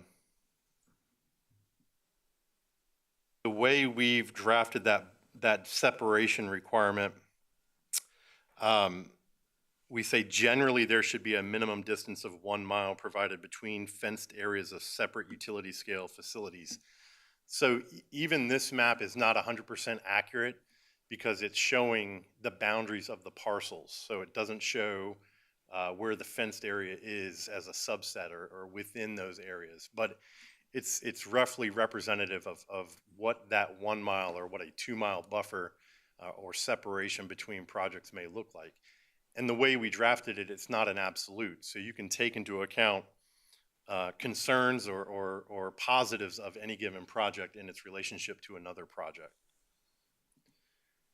This map here, we showed this at the last presentation, but this shows a 2 mile buffer from transmission lines consistent with the policy that's been drafted, and again shows the relationship to existing projects, with one project slightly further than 2 miles from transmission lines.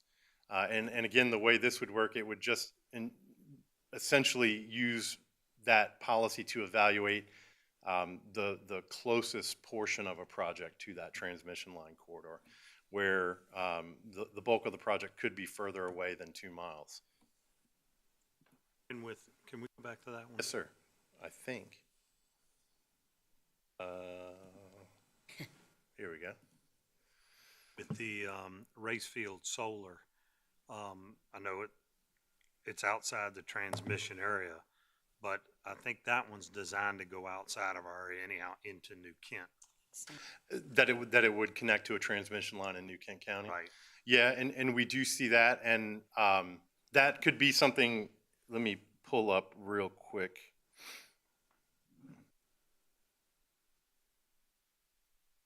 So the way we've worded this is, at least the closest point of any facility should be located within 2 miles of existing transmission line corridors. It's not an absolute. So, you know, the goal here or the hope here is that, you know, you receive a project that it doesn't check all of the boxes. There's some conditions and criteria, and I think that would have been a unique circumstance that you all could have evaluated. Does it meet the policy? Is it inconsistent with the policy? Are there other unique considerations and factors? And I think considering that they'd likely be tying into another transmission line, and I think what you're evaluating there, in my opinion, would be, you know, is it located in an area that was unanticipated? But with that project's location, what other infrastructure has to be used and developed, and what does it look like, and where does it go to connect that facility? And would we see if, say, on the upper end of James City County, we have the transmission line, but with that facility in Racefield, it's outside, but it may be within a 2 mile of another in New Kent, and so we may have to do another shadowing of this part would go, because that's got to go up further to that transmission station. It wouldn't go through James City. So, yeah, and that may be worth evaluating and covering in the policy, you know, whether you all do or don't want to explicitly acknowledge that there could be transmission line corridors that are within 2 miles outside of James City County, and address that in the policy. And it may be one that would be so far up in the upper end of James City County that would be shielded and covered that may reach that Sure. transmission line in New Kent, but not in James City. Correct. That one, I'm trying to recall, is that one utility scale? I believe all of these projects would be considered utility scale under the template that and under the definition that we've come up with. Memory serves me correctly, I think Racefield had a transmission line of some sort across the back of the piece of property. Now, it may not have been one of these major transmission lines, you know, the big high things, but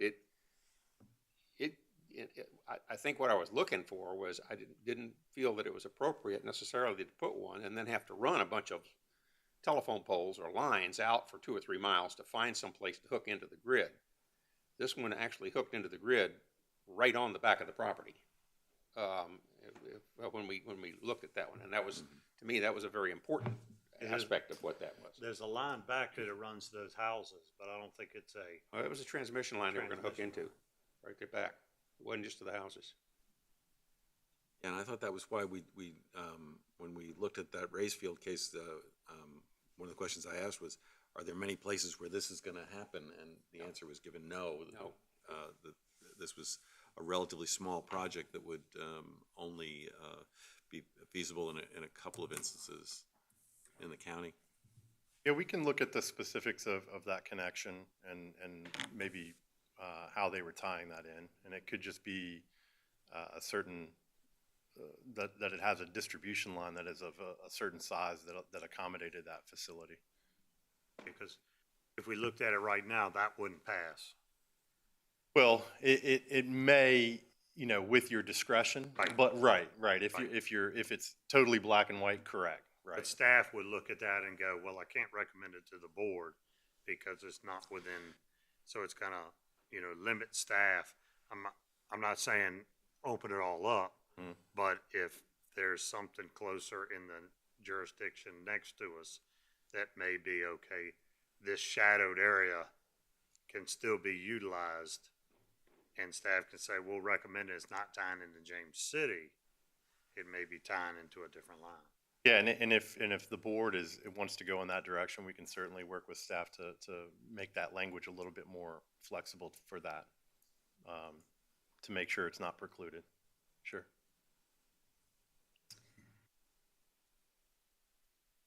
So, and then the last map, it's a little harder to see here.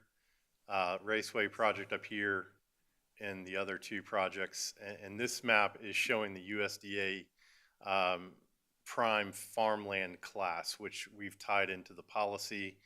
And basically, prime farmland is dark green and lighter green is farmland of statewide importance. And then unshaded or uncolored is not prime farmland. And the way the policy for this reads in total is that the county has identified the importance of protecting existing agricultural lands as well as land suitable for future agricultural use.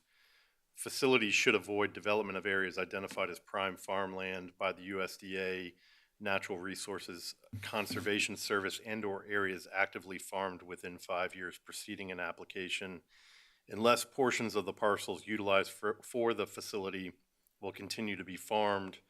While disturbance of less than 20 acres of these areas may be acceptable for any individual project, disturbance of 20 to 50 acres shall be considered an adverse impact requiring mitigative action, and disturbance of more than 50 acres shall be discouraged.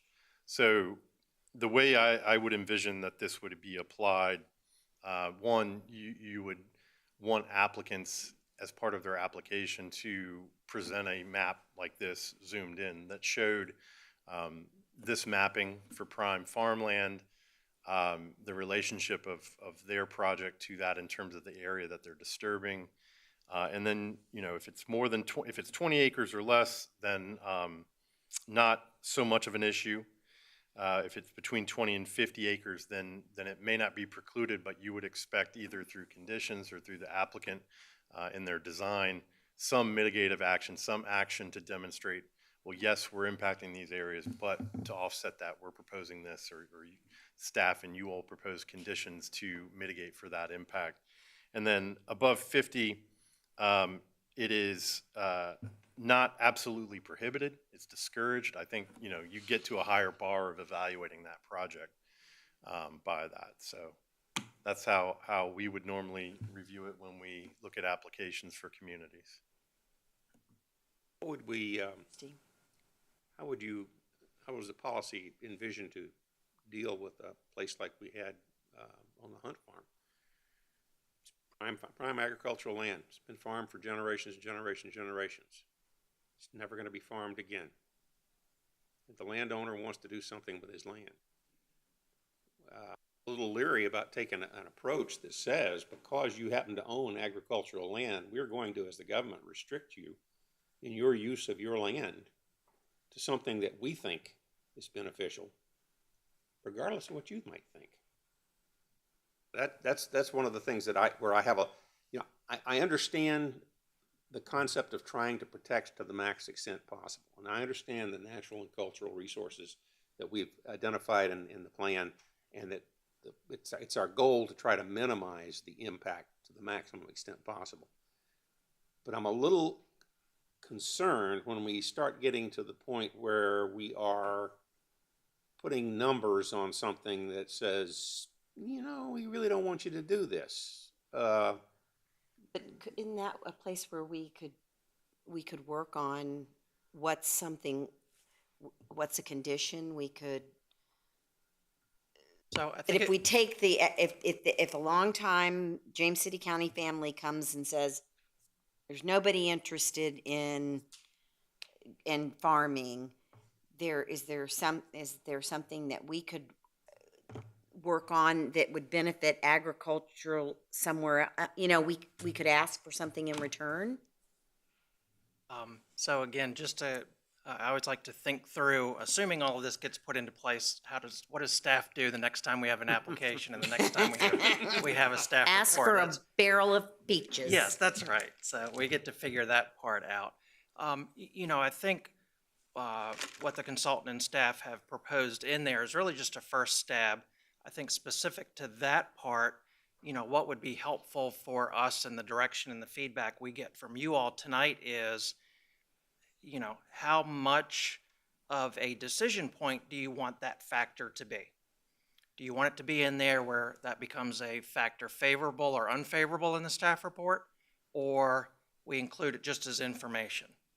You know, Mr. Hipple, to your point earlier, if you have it in there sort of as currently presented, staff would, I would imagine, we would use that for factor favorable, unfavorable. If it doesn't fit within the box, that would factor into the staff report and may ultimately influence staff's recommendation that we make to the Planning Commission and Board. For that information in particular, disturbance of prime farmland, you can certainly provide staff and the consultant the direction to remove those thresholds. If you want, you could have direct staff to include that as information only in the staff report. And then that way it just becomes information that the commission and board can consider for any of those applications, rather than necessarily factoring into staff's recommendation. Again, that gives the commission and board some of that flexibility. And yes, Ms. Larson, to your point, we've done some studies in the past, you know, the Red Sea Initiative and some of those where rather than continuing to have really only sort of residential as an option for some of these farms and some of these more rural lands, what other options could be viable? Is there a way to win an application if it comes, because let's face it, I have a feeling most of these are going to be in prime farmland. It's just the nature. I could be wrong. I just have a feeling the nature of the beast.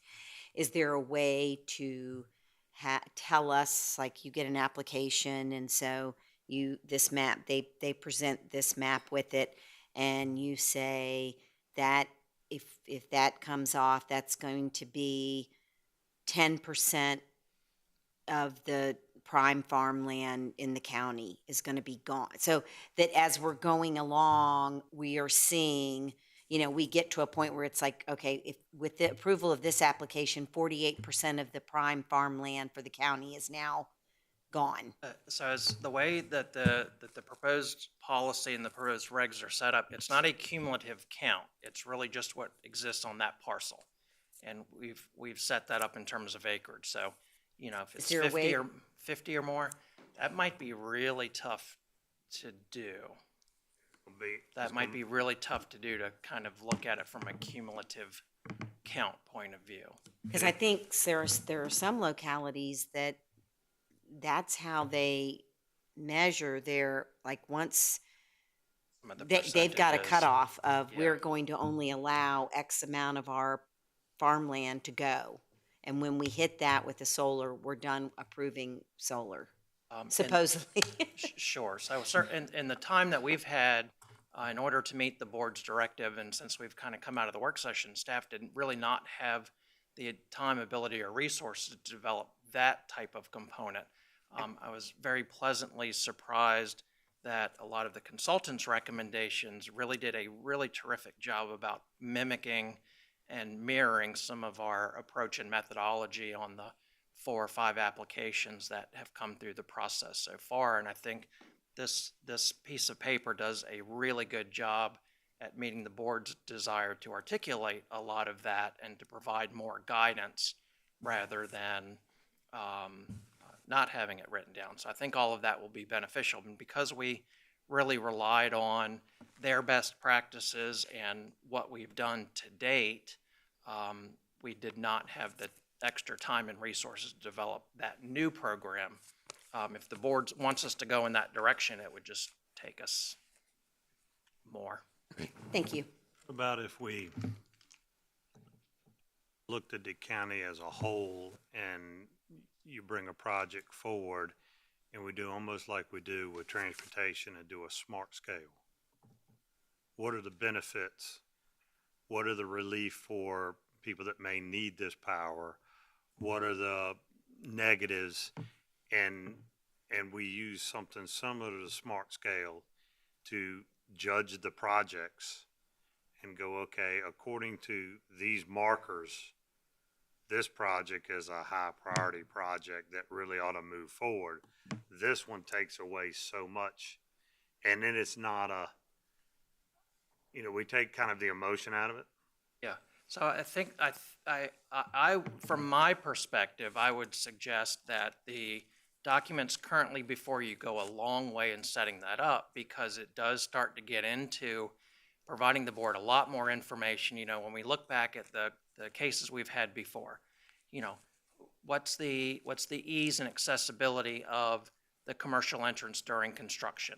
You know, what does, you know, the input of soil and water conservation and the amount of farmland and some of these other efforts that we've done.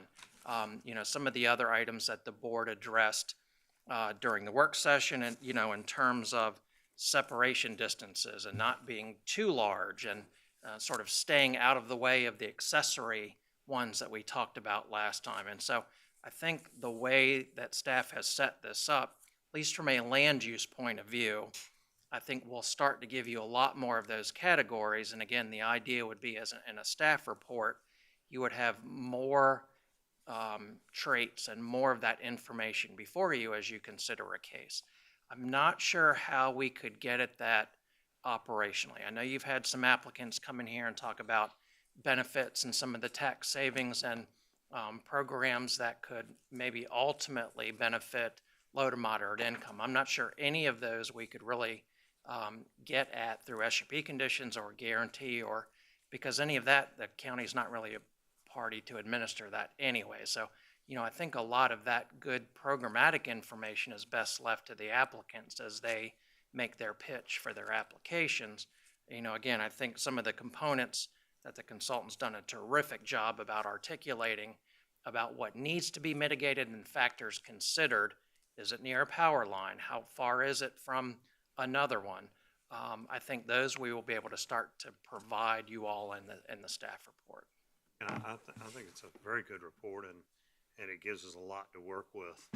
But I was just, you know, trying to think of ways that maybe as staff went through this project is at an 80%, this project's at a 40, and, you know, with our scale, we know where that number is, and And, you know, and of course, as I've stated many before, we still want to make sure that the person that owns that property, we try to allow them as much without impeding on their other neighbors to be able to make money on that property while they're holding it, because, you know, that's sometimes, you know, the farming stops and, you know, what are the other options? If we know if we put a solar place somewhere, eventually that may go away or may become a better producer of power, but houses, I've never seen a neighborhood taken down and put trees back. That's just never happened. I don't think I'll ever see that in my lifetime, but, you know, neighborhoods get built and then that land's gone forever. You know, I think the board's direction to provide a policy will again start to set the stage. So again, by analogy, I'm thinking about short-term rental applications or height waivers. There are a number of criteria that ultimately bubbles up to saying they meet all of the criteria, they meet 2 of the criteria.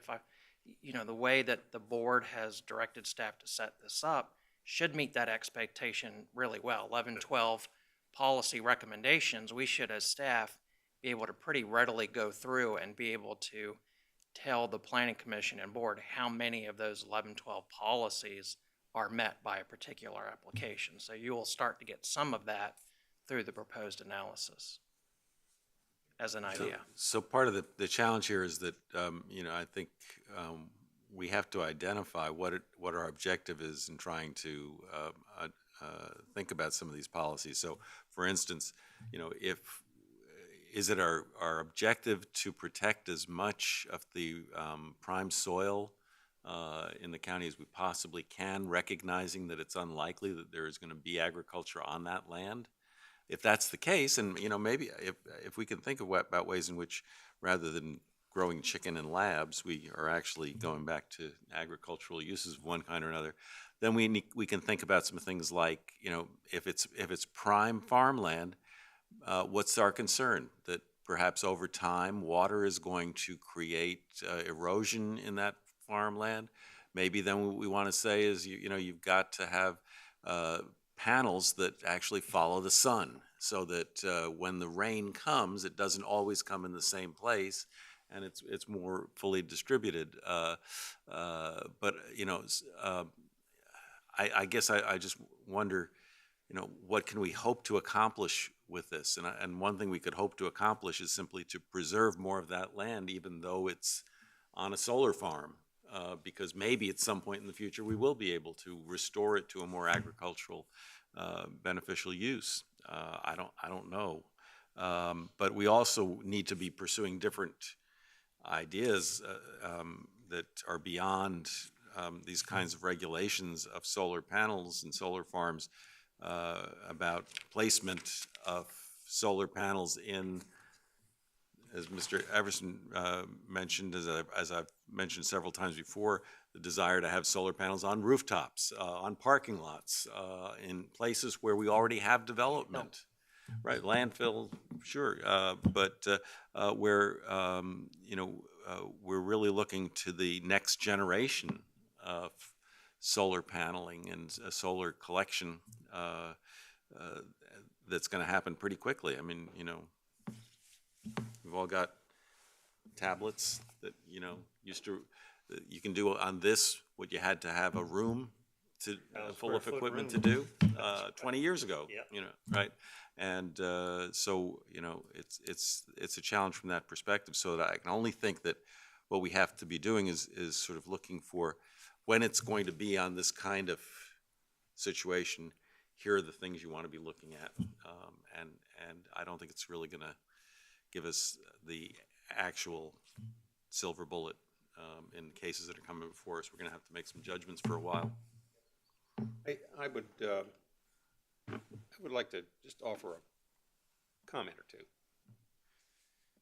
When I read this, I sat down and I'm looking at a policy, and a board policy is, if you're the applicant and we've got a board policy, you should be able to sit down and read the board policy, have a pretty damn good idea of what we're looking for. When I read through the 17 points, I'm sure all the information is there, but there's so much more that it was very difficult for me to readily absorb the essence of what we wanted in a policy out of all of the verbiage that was there. So I went back and I took a little bit of time and I sat down and I said, and I like the approach you take, the utilities scale solar, 1 megawatt or greater, outside the PSA. I like A1, R8 or public lands, we can do that. You had 500 acres or less. I'd actually say 300. I think 300 is plenty. I don't think we want any really great big ones out here. And the smaller ones, if you've got anything from in less than 20 acres, inside the PSA might be an appropriate place, depending on whether or not we have A1, R8 or public lands. So that sort of put it in scale for me. But some of the ideas about concentration, which you'd like to have a mile, not hard and fast, but generally a mile between facilities. I can see spacing them out like that. One of the most important things to me, absolutely one of the most important things to me, is that when we do these, whether they're 20 acres, 5 acres, 20 acres, or 300 acres, that we have adequate buffers and screening so that they are not readily visible to the passing public or nearby neighbors. Now that really sort of puts some limits on. It really does. There are not a lot of places left in the county you're going to be able to do that. But that's one of the things I look for that I think would be very, very important. Land that's pretty much already cleared. What I don't want to see is come in and take a 100-acre site that's wooded and clear cut it to put in these things. Most of the places we've been dealing with so far, they've been very good at adapting the solar panels to the existing cleared area.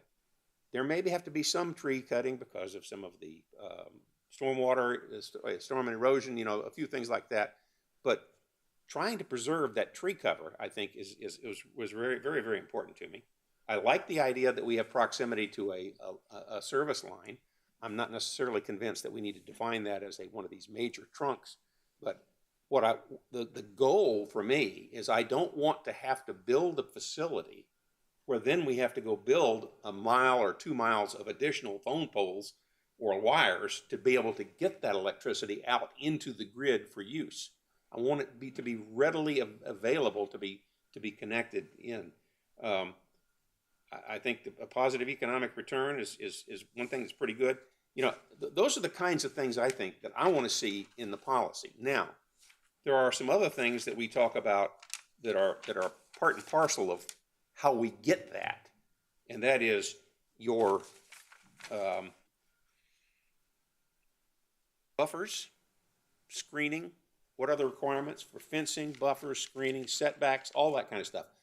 Those can be specified in the ordinance. In some cases, they probably already are, but they need to be specified in the ordinance. They don't necessarily need to be part of the policy itself, but that's where you go from, okay, the ordinance, the policy gives us what we really want to see, and then the ordinances tells us how we're going to accomplish that. Now, there's the third part, and this is where I think I've had the greatest discomfort with what has been written so far. And it's not with what's been written, but it's how it's organized and how it's presented for use. We have a comprehensive plan. We don't bother repeating the comprehensive plan necessarily in every decision or ordinance or policy that we make, but the board has an obligation to go to the comprehensive plan and look at it for consistency. Is that what we really want? I think there's another document that falls in that same category, and that's the natural and the conserved resources protection. I think that those are the things that when you try to start writing hard and fast rules or putting numbers on it, I get a little uncomfortable with it, because I think that that's something where we have an intent of what the board would like to see, but the board, I think, needs to have some flexibility to try to implement these things to the maximum extent possible. What I'm concerned about is having a document like that being used as a reason to preclude something outright. I'm more concerned about staff maybe being able to give us, okay, here's what the plan says. here are some recommendations that you may want to consider. I don't necessarily want it to be a yes, up or down, vote type of thing, or a recommendation to us, but things for the board to consider, because then the board is going to have to weigh in on those particular items and say, yes, this is really important in this particular case, or yeah, it's not quite as important, or there's some mitigation involved. That's sort of the third part of this, and I see that as being probably the little more nebulous area where there's more flexibility and interpretation for the board. But I'm concerned when we have all three of those sort of melded into 17 paragraphs, it makes it a little more difficult for at least it would for me if I were the applicant, to sit back and look at this and say, okay, here's what the board wants, here's what the ordinances say, and here's the flexible areas where we may have to come out and convince the board that we're doing something beneficial to help solve some of these problems. That's when I read this, I just was saying, it's all there. It's just maybe how we slice and dice it, and how we use the different portions of it as tools in dealing with these things. Get off my soapbox there. Not a problem. That's a very good point. No, I do want to comment on the decommissioning though, if I could. I did appreciate that thoroughness that went into that portion of it, because that is a real concern of mine. So I did want to comment on that. Thank you. So, Here's Mud. it's okay. Had some good definitive concrete takeaways this evening for some ideas for possible adjustment. Minimum acreages being 300 versus 500, including R8 in the list of A1 and PL, allowing consideration for utility corridors that may be outside of James City County. And make sure I'm capturing your request. Rather than setting up specific threshold criteria to be formally evaluated, I hope I'm not generalizing too much, or really some of that information from the Natural and Cultural Assets Plan that we have otherwise built into and weaved into the policy and ordinance, you would like to see that simplified a bit to just become more informational items in the staff report rather than points of analysis? Well, no, I think you can actually use analysis and say, you might even make recommendations from it. I'm not adverse to staff recommendations on this at all. What I'm trying to get away from necessarily is that staff feeling an obligation that we have, these are the numbers that are associated with this, and if it meets this, that's one set of criteria, and we're going to maybe say no, and if it doesn't meet that, you see what I'm saying? How it puts you guys in. I think it unnecessarily constrains us all, to be quite honest. I think it's something that has to be considered, but I'm not sure I'm comfortable with coming up right now and saying, all right, these are the numbers we're going to use, and it's going to come forward with a recommendation, yes or no, based on these numbers. You might come forward and say, hey, here's what the numbers say, and here are some things you might want to consider, the pros and the cons, and that we can then weigh those and determine whether it's worth going one way or another. We may need some more time to think through then how that gets implemented, because as we would with anything else in the ordinance, if there are numbers in there, we would use them in staff's analysis. And no, don't misunderstand me. There are places where I think the numbers need to be in the ordinance. Yes. All right. I think if you're looking at hard numbers, that's where if you're going to talk about maximum 300 acres, that needs to be in the ordinance. I think if you're talking about 20 acres versus 50 acres of farmland, and what are the implications of are we going to do it? If we do it, are there some offsetting?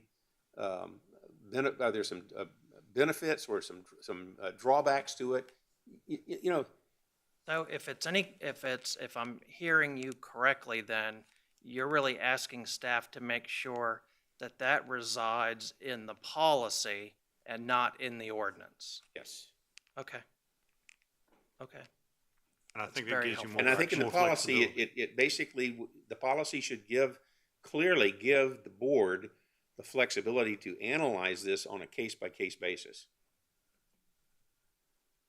So now the next great question. You know, staff certainly has the ability to, you know, take what we have here, tweak what's been provided to you in the packet, and, you know, assuming you, whether or not you want it to go to policy committee or some of that stuff, you know, we could take it and draft it up for public hearing, or would the board like to see another version back later at a future work session? Version back. I think another version back. Okay, we might need 2 months on that, but the 1 month might be pretty quick. So if we can work with you on that, and we'll provide another outlet and some tweaks for you to look at as part of a work session. And my apologies for not maybe being as specific, because by the time we got this, and I was going out of town for the week, and I sat and looked at it, and it really sort of have been scratching notes all over as I've been going through this. I'm only too happy to come in and sit down, and I think any of us would be happy to come in and sit down as you're going through this to try to bounce. If you want to bounce ideas off individual, I'll be glad to give you my feedback. I'm sure everybody else would too. That might help get a little bit more refined before we get back to the next round. That would be a terrific opportunity, and we'll take you up on that. Thank you. Pleasure. Okay. All right. Great. Thank you. Thank you all. Appreciate it. All right, next is Hazelwood Property, Hampton Roads Sanitation District, Sanitation Sewer Service Area Expansion Request. Mr. Powell. Hey, Doug. Thank you. Yeah, thanks, Jason. To establish sewer service for the Hazelwood development, James City County must submit a service area expansion request to the Hampton Roads Sanitation District. As you can see from the map, part of the Hazelwood property is within the HRSD service area, but not all of it. The attached resolution authorizes the JCSA General Manager to serve as the county's representative to submit the service area expansion request to HRSD. If you adopt this resolution, this then has to be considered by the HRSD board, which we've been told they'll consider in October. Staff recommends approval of the resolution. Questions? Motion? So this is just the expansion of the service area just to cover the whole property? That's exactly right. Okay, It currently covers part of it, but not all of it. Okay. And I guess then the question is, once HRSD blesses this, then what's the next step? Is that when the applicant comes and makes a formal application to extend the line from where it is now to That's the property? correct. Yes, at least that's my understanding. So that would yes. come back to does it come back to both HRSD and us, or? I believe it would just come to you. I think the HRSD's action, I think, will be completed. When Okay. they So it would come back to, and it would come back to the service authority on that one? Right. Okay. I'll move the motion. All right. Roll call, please, sir. Mr. Eisenhower? Aye. Mr. McGlinnan? Aye. Ms. Larson? Aye. Mr. Hippel? Aye. Motion carries. Thank you. All right, next we had the resolution concerning the restatement contract for the joint operation of the schools. So can I just ask a clarification on that? It's also listed under closed session, is that correct? Yes, And while I had originally asked that we do this in open session, I think that the developments the last few days suggest that we do need to have some conversation about the resolution and the contract before we take public action. That's fine. And there's, let's see, do we have that, Jason?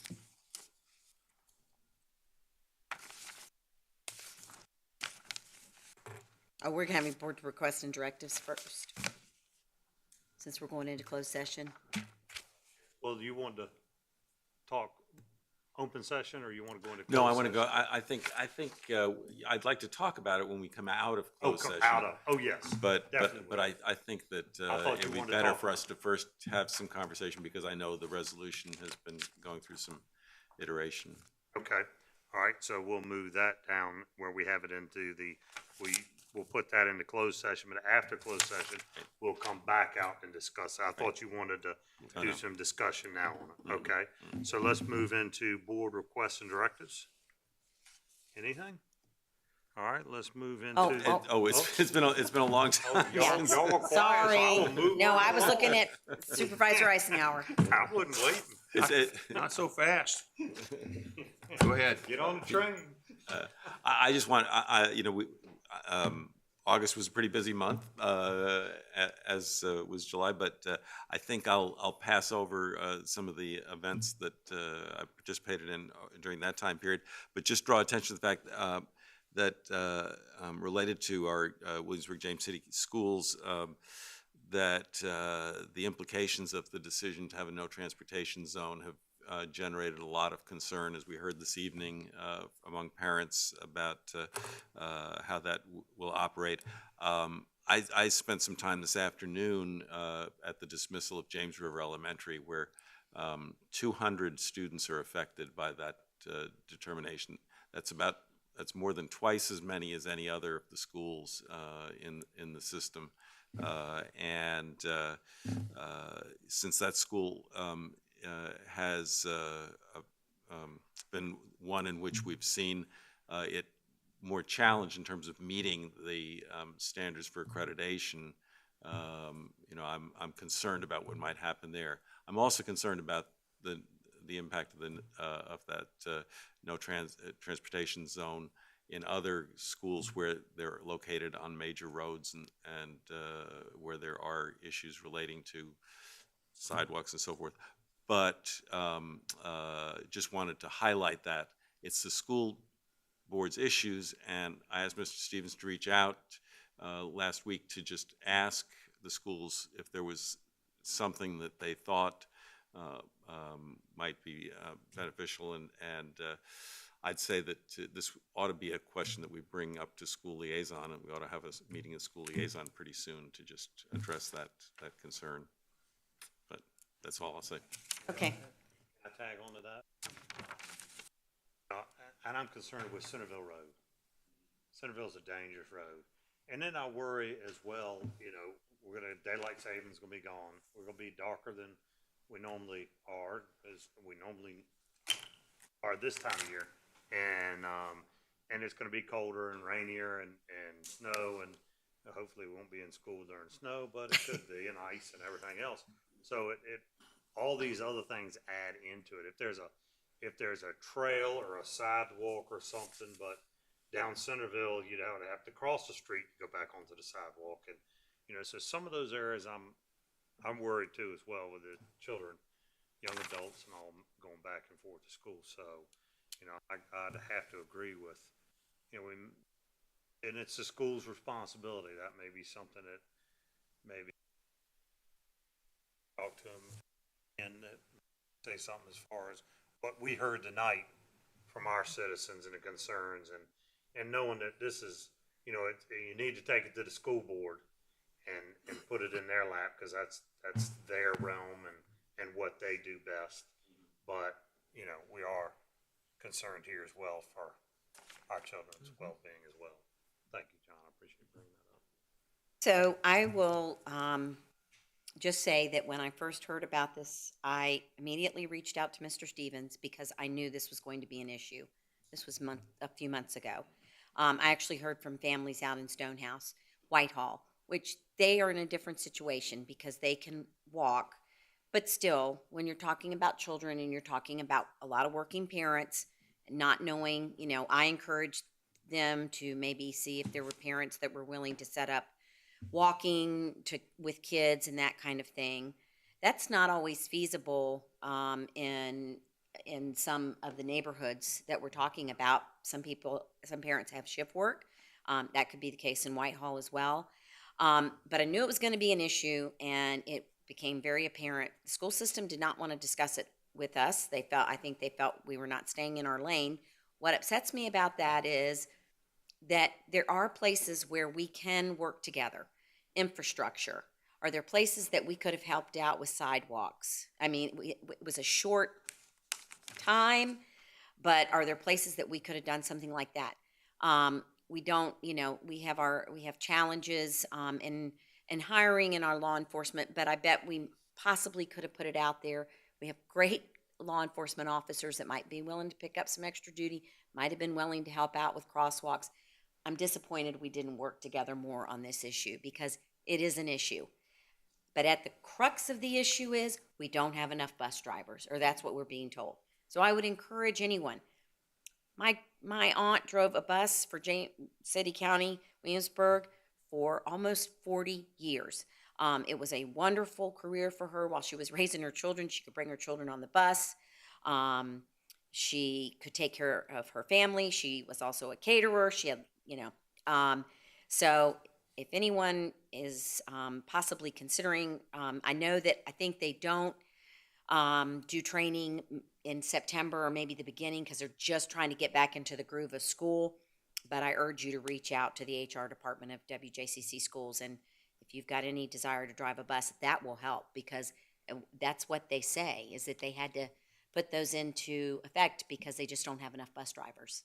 And I mean, you can't create a bus driver if there's no one there. So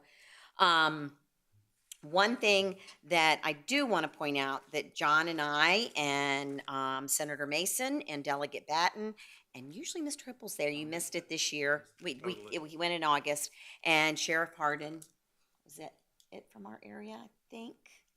Okay. We went down and we worked elected officials day at the Virginia Peninsula Food Bank. They do so much to support the backpack program here in our schools, and they support so many of our organizations here. Food insecurity stinks. It's hard to go out and get a job. It's hard to go to school. It's hard to do just about anything if you don't have enough food. So I encourage you to support them. You can go sometimes Food Lion, here's Teeter for $5 if you have, and I know everybody's hurting, but if you've got $5, they'll send a whole meal down to the food bank, and that helps tremendously. I was honored to, on behalf of my colleagues, to welcome the Virginia Recreation and Parks Society. They held their conference here, in which James City County Parks and Rec did so much planning for 500 plus attendees. So got to go there Sunday. We heard Mr. Stevens and Monique were there, and we heard a great keynote speaker. Also, I was reached out by an HOA president who, Mr. Stevens, we used to do those community conversations at the rec center pre-COVID. He is very interested in seeing something like that come back, or at least getting some sort of database between the HOAs. So if issues come up, that one of them can rely on another for information. So I don't know if we're thinking about bringing those back, but I did have a request for that. Just two things. The Civic Plus, our new agenda, it's great, and this sounds really nitpicky, but when you go back, you have to go all the way back to what you were working on. I don't know if there's any way that they can keep us on where we were. If we go out of the agenda item, we have to scroll back down to where we are, so don't know if they could work on that. Adam, I was hoping few things. One, you could bring us information about, are there any communities that just allow golf carts in their neighborhoods and what their policies look like for that? I'd be interested in this legislative season looking into some agritourism, which is something I'd like the board to talk about at some point. But if there's a way to look at agritourism through a different scope than what we require for other businesses, and we can talk about that. And also if there's a way to have the dam commission look at low risk dams in a different way, rather than all what they require. It seems like they just paint all dams with one brush, and we have a lot of dams around here that are low risk. And then, sorry, I know we're wanting to I just have a plea. I have a young man in my district. His name is Langdon. He's 8 years old. He is in need of a liver and a kidney transplant.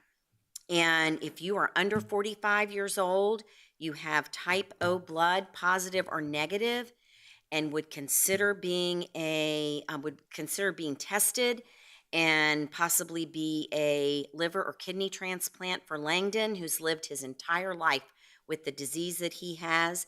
I encourage you to visit Langdon's ARPKD Journey page on Facebook. If you don't have Facebook and if you're interested in getting in touch with his family, please reach out to me on my county email, which can be found on the county website, and I will connect you with his family. They are desperate. His parents have been fighting for him his whole life, and this would make a real difference in his life. So if we could do that.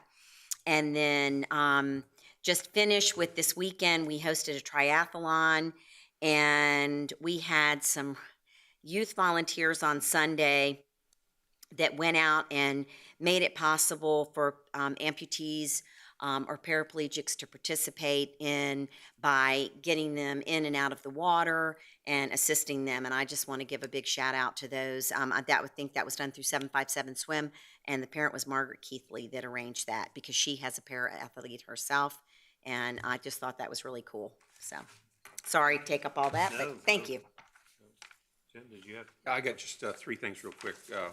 I had 2 ribbon cuttings. Planet Fitness is open for business in Newtown, in the old the site that was American Family Fitness, and we went over and did the ribbon cutting, and it's quite an operation. So that's looks like it's in business 24 hours a day. We also had another ribbon cutting for those of you who had maybe a few years back when the Rangers opened the prescription shop. They have now opened a compounding branch over right in the building next to where our vote center is, where the dentist's office are. So I went over to that ribbon cutting, and the expansion of that business is going to be really, really nice. You still go to the same place for your prescriptions, but they do some of the off-site compounding at his new location. So we have some growing businesses in the district. And then the one thing I would like to highlight is that the Small Business Administration 70th anniversary and celebration of Black Business Month came to Williamsburg, and they honored Lawrence and Tijuana Golson of our community, who I believe live up in your district. And they are owners of Family Matters Services, LLC, and they were a tremendous honor for them. They were really excited about it, and I was very pleased to be invited to come listen to that. Thank you. Cool. Yes, they are. Did you have anything? Okay. I'm going to save mine for the next meeting, go to the county administrator. Mr. Chair, members of the board, I have a couple things I'd like to share. One, our Newtown Tune, our fall series is coming back, weather permitting. It'll begin Wednesday, September 13th, and go September 20th, September 27th, and October 4th. And it'll be in Newtown on Sullivan Square behind Legacy Hall. Gates open at 5, and the concert begins about 5:30. So if you're interested in outdoor entertainment, the next 4 Wednesdays ought to have that at 5:30 behind Legacy Hall in Newtown. The other thing I would like to mention, the Virginia Recreation and Park Society Annual Conference that Ms. Larson spoke to, again, was here really Saturday through today. It wrapped up today, 500 plus attendees.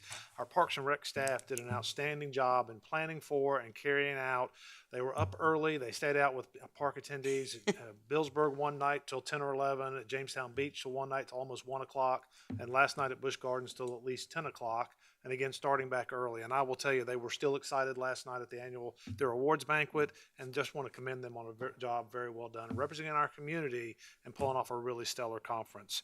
I did attend the awards banquet last night. We continue to have staff and departments that are recognized for outstanding efforts. And on the statewide awards, our Parks and Rec Department received 6 statewide awards. And again, what I continue to hear was James City County and Fairfax a lot. So I will tell you, our county really did very, very well. The awards: Most Creative Marketing Strategy, Distinguished Private Sector Service Award, Best New Special Event, Snapshot Moment, Best New Diversity, Equity, and Inclusion Initiative, and Best Health and Wellness Initiative. And again, we had a lot of staff go up and receive those awards. And their most prestigious award to individuals that's awarded through the State Parks and Recreation Society is their James C. Stutz Fellows Award. Last year, that was awarded to our Assistant Director, Orlana Flauntenori. This year, so 2 years in a row, James City County has received this statewide award. Our individuals was awarded to our Parks and Recreation Director, John Carnifax. And it really caught John off guard. He was very appreciative, and again, I think very well deserved for both of those individuals. But the recognition of our programs and staff as some of the best across Virginia, for me, just reaffirms again, our community has great people serving them. And I think sometimes we take them for granted, but I just want to say thank you again and congratulations to our Parks and Rec Department staff for their tireless efforts and service to James City County. Again, I really do want to commend their efforts, so thank you for letting me share that. Yes, sir, that's wonderful. All right. Okay, let's, we'll be able to go into closed session, so, need a motion to go into closed session to discuss the award of a public contract involving the expenditure of public funds and discussions of terms and scopes of such contracts where discussion in open session would adversely affect the bargaining position and negotiating strategy of a public body pursuant to section 2.2-3711A29 of the Code of Virginia and pertaining to the contract between the county, the city of Williamsburg, and Williamsburg James City County Schools and the contractor for the educational consulting. Discussion of the awards of a public contract involving the expenditures of public funds and discussion of the terms or scopes of such contract where decisions in open session would adversely affect the bargaining positions or negotiation strategies of a public body pursuing a section 2.2-3711A29 of the Code of Virginia pertaining to the contract between the York County, James City County, and the City of Williamsburg and the Williamsburg Regional Library, and consideration of disposition of publicly held property located at 3100 John Tyler Highway, where discussion in an open meeting would adversely affect the bargaining position of a public body pursuant of section 2.23711A3 of the Code of Virginia, and consideration of a personnel matters, the appointment of individuals to county boards and or commissions pursuant of section 2.2-3711A1 of the Code of Virginia, reappointment to the Virginia Peninsula Community College Board, appointments to the Colonial Community Crime Justice Board, and the Williamsburg Regional Library Board of Trustees discussion. May I have a motion to go into closed session? So moved. Roll call, please, sir. Mr. Eisenhower? Aye. Mr. McGlinnan? Aye. Ms. Larson? Aye. Mr. Ipple? Aye. Motion carried. Go into closed session. Can we do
Everybody ready? Yep.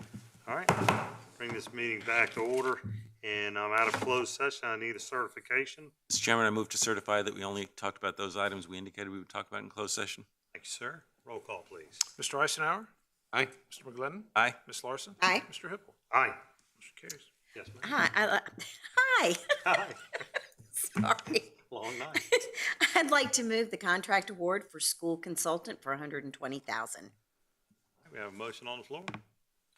Mr. Eisenhower? Aye. Mr. McGlinnan? Aye. Ms. Larson? Aye. Mr. Hippel? Aye. Motion carries. Yes, sir. Mr. Chairman, I'd like to move a resolution that was indicated concerning the restated contract for the joint operations of schools, City of Williamsburg and James City County, and note that it has been amended in order to make the date 2027, 2028 in the last paragraph, and the same in the second paragraph. Is that right? Motion on the floor. Roll call. Mr. Eisenhower? Aye. Mr. McGlinnan? Aye. Ms. Larson? Aye. Mr. Hippel? Aye. Motion carries. You back up. All right. I would like to move the reappointment to the Virginia Peninsula Community College Board of Joe Fuentes. A motion on the floor. Roll call. Mr. Eisenhower? Aye. Mr. McGlinnan? Aye. Ms. Larson? Aye. Mr. Hippel? Aye. Motion carries. Jim? I'd like to move the appointment of Mark Jameson and Brandon Waltrip to fulfill terms that on the Colonial Community Criminal Justice Board that expire on February the 28th, 2025. Call, please. Mr. Eisenhower? Aye. Mr. McGlinnan? Aye. Ms. Larson? Aye. Mr. Hippel? Aye. Motion carries. All right. Any other items before we move into adjournment? Sorry, ma'am. just Go right one ahead. that has been brought to my attention regarding, I know that last year we talked about it, but I would like Mr. Stevens to come back to us with some information regarding the property tax exemption line.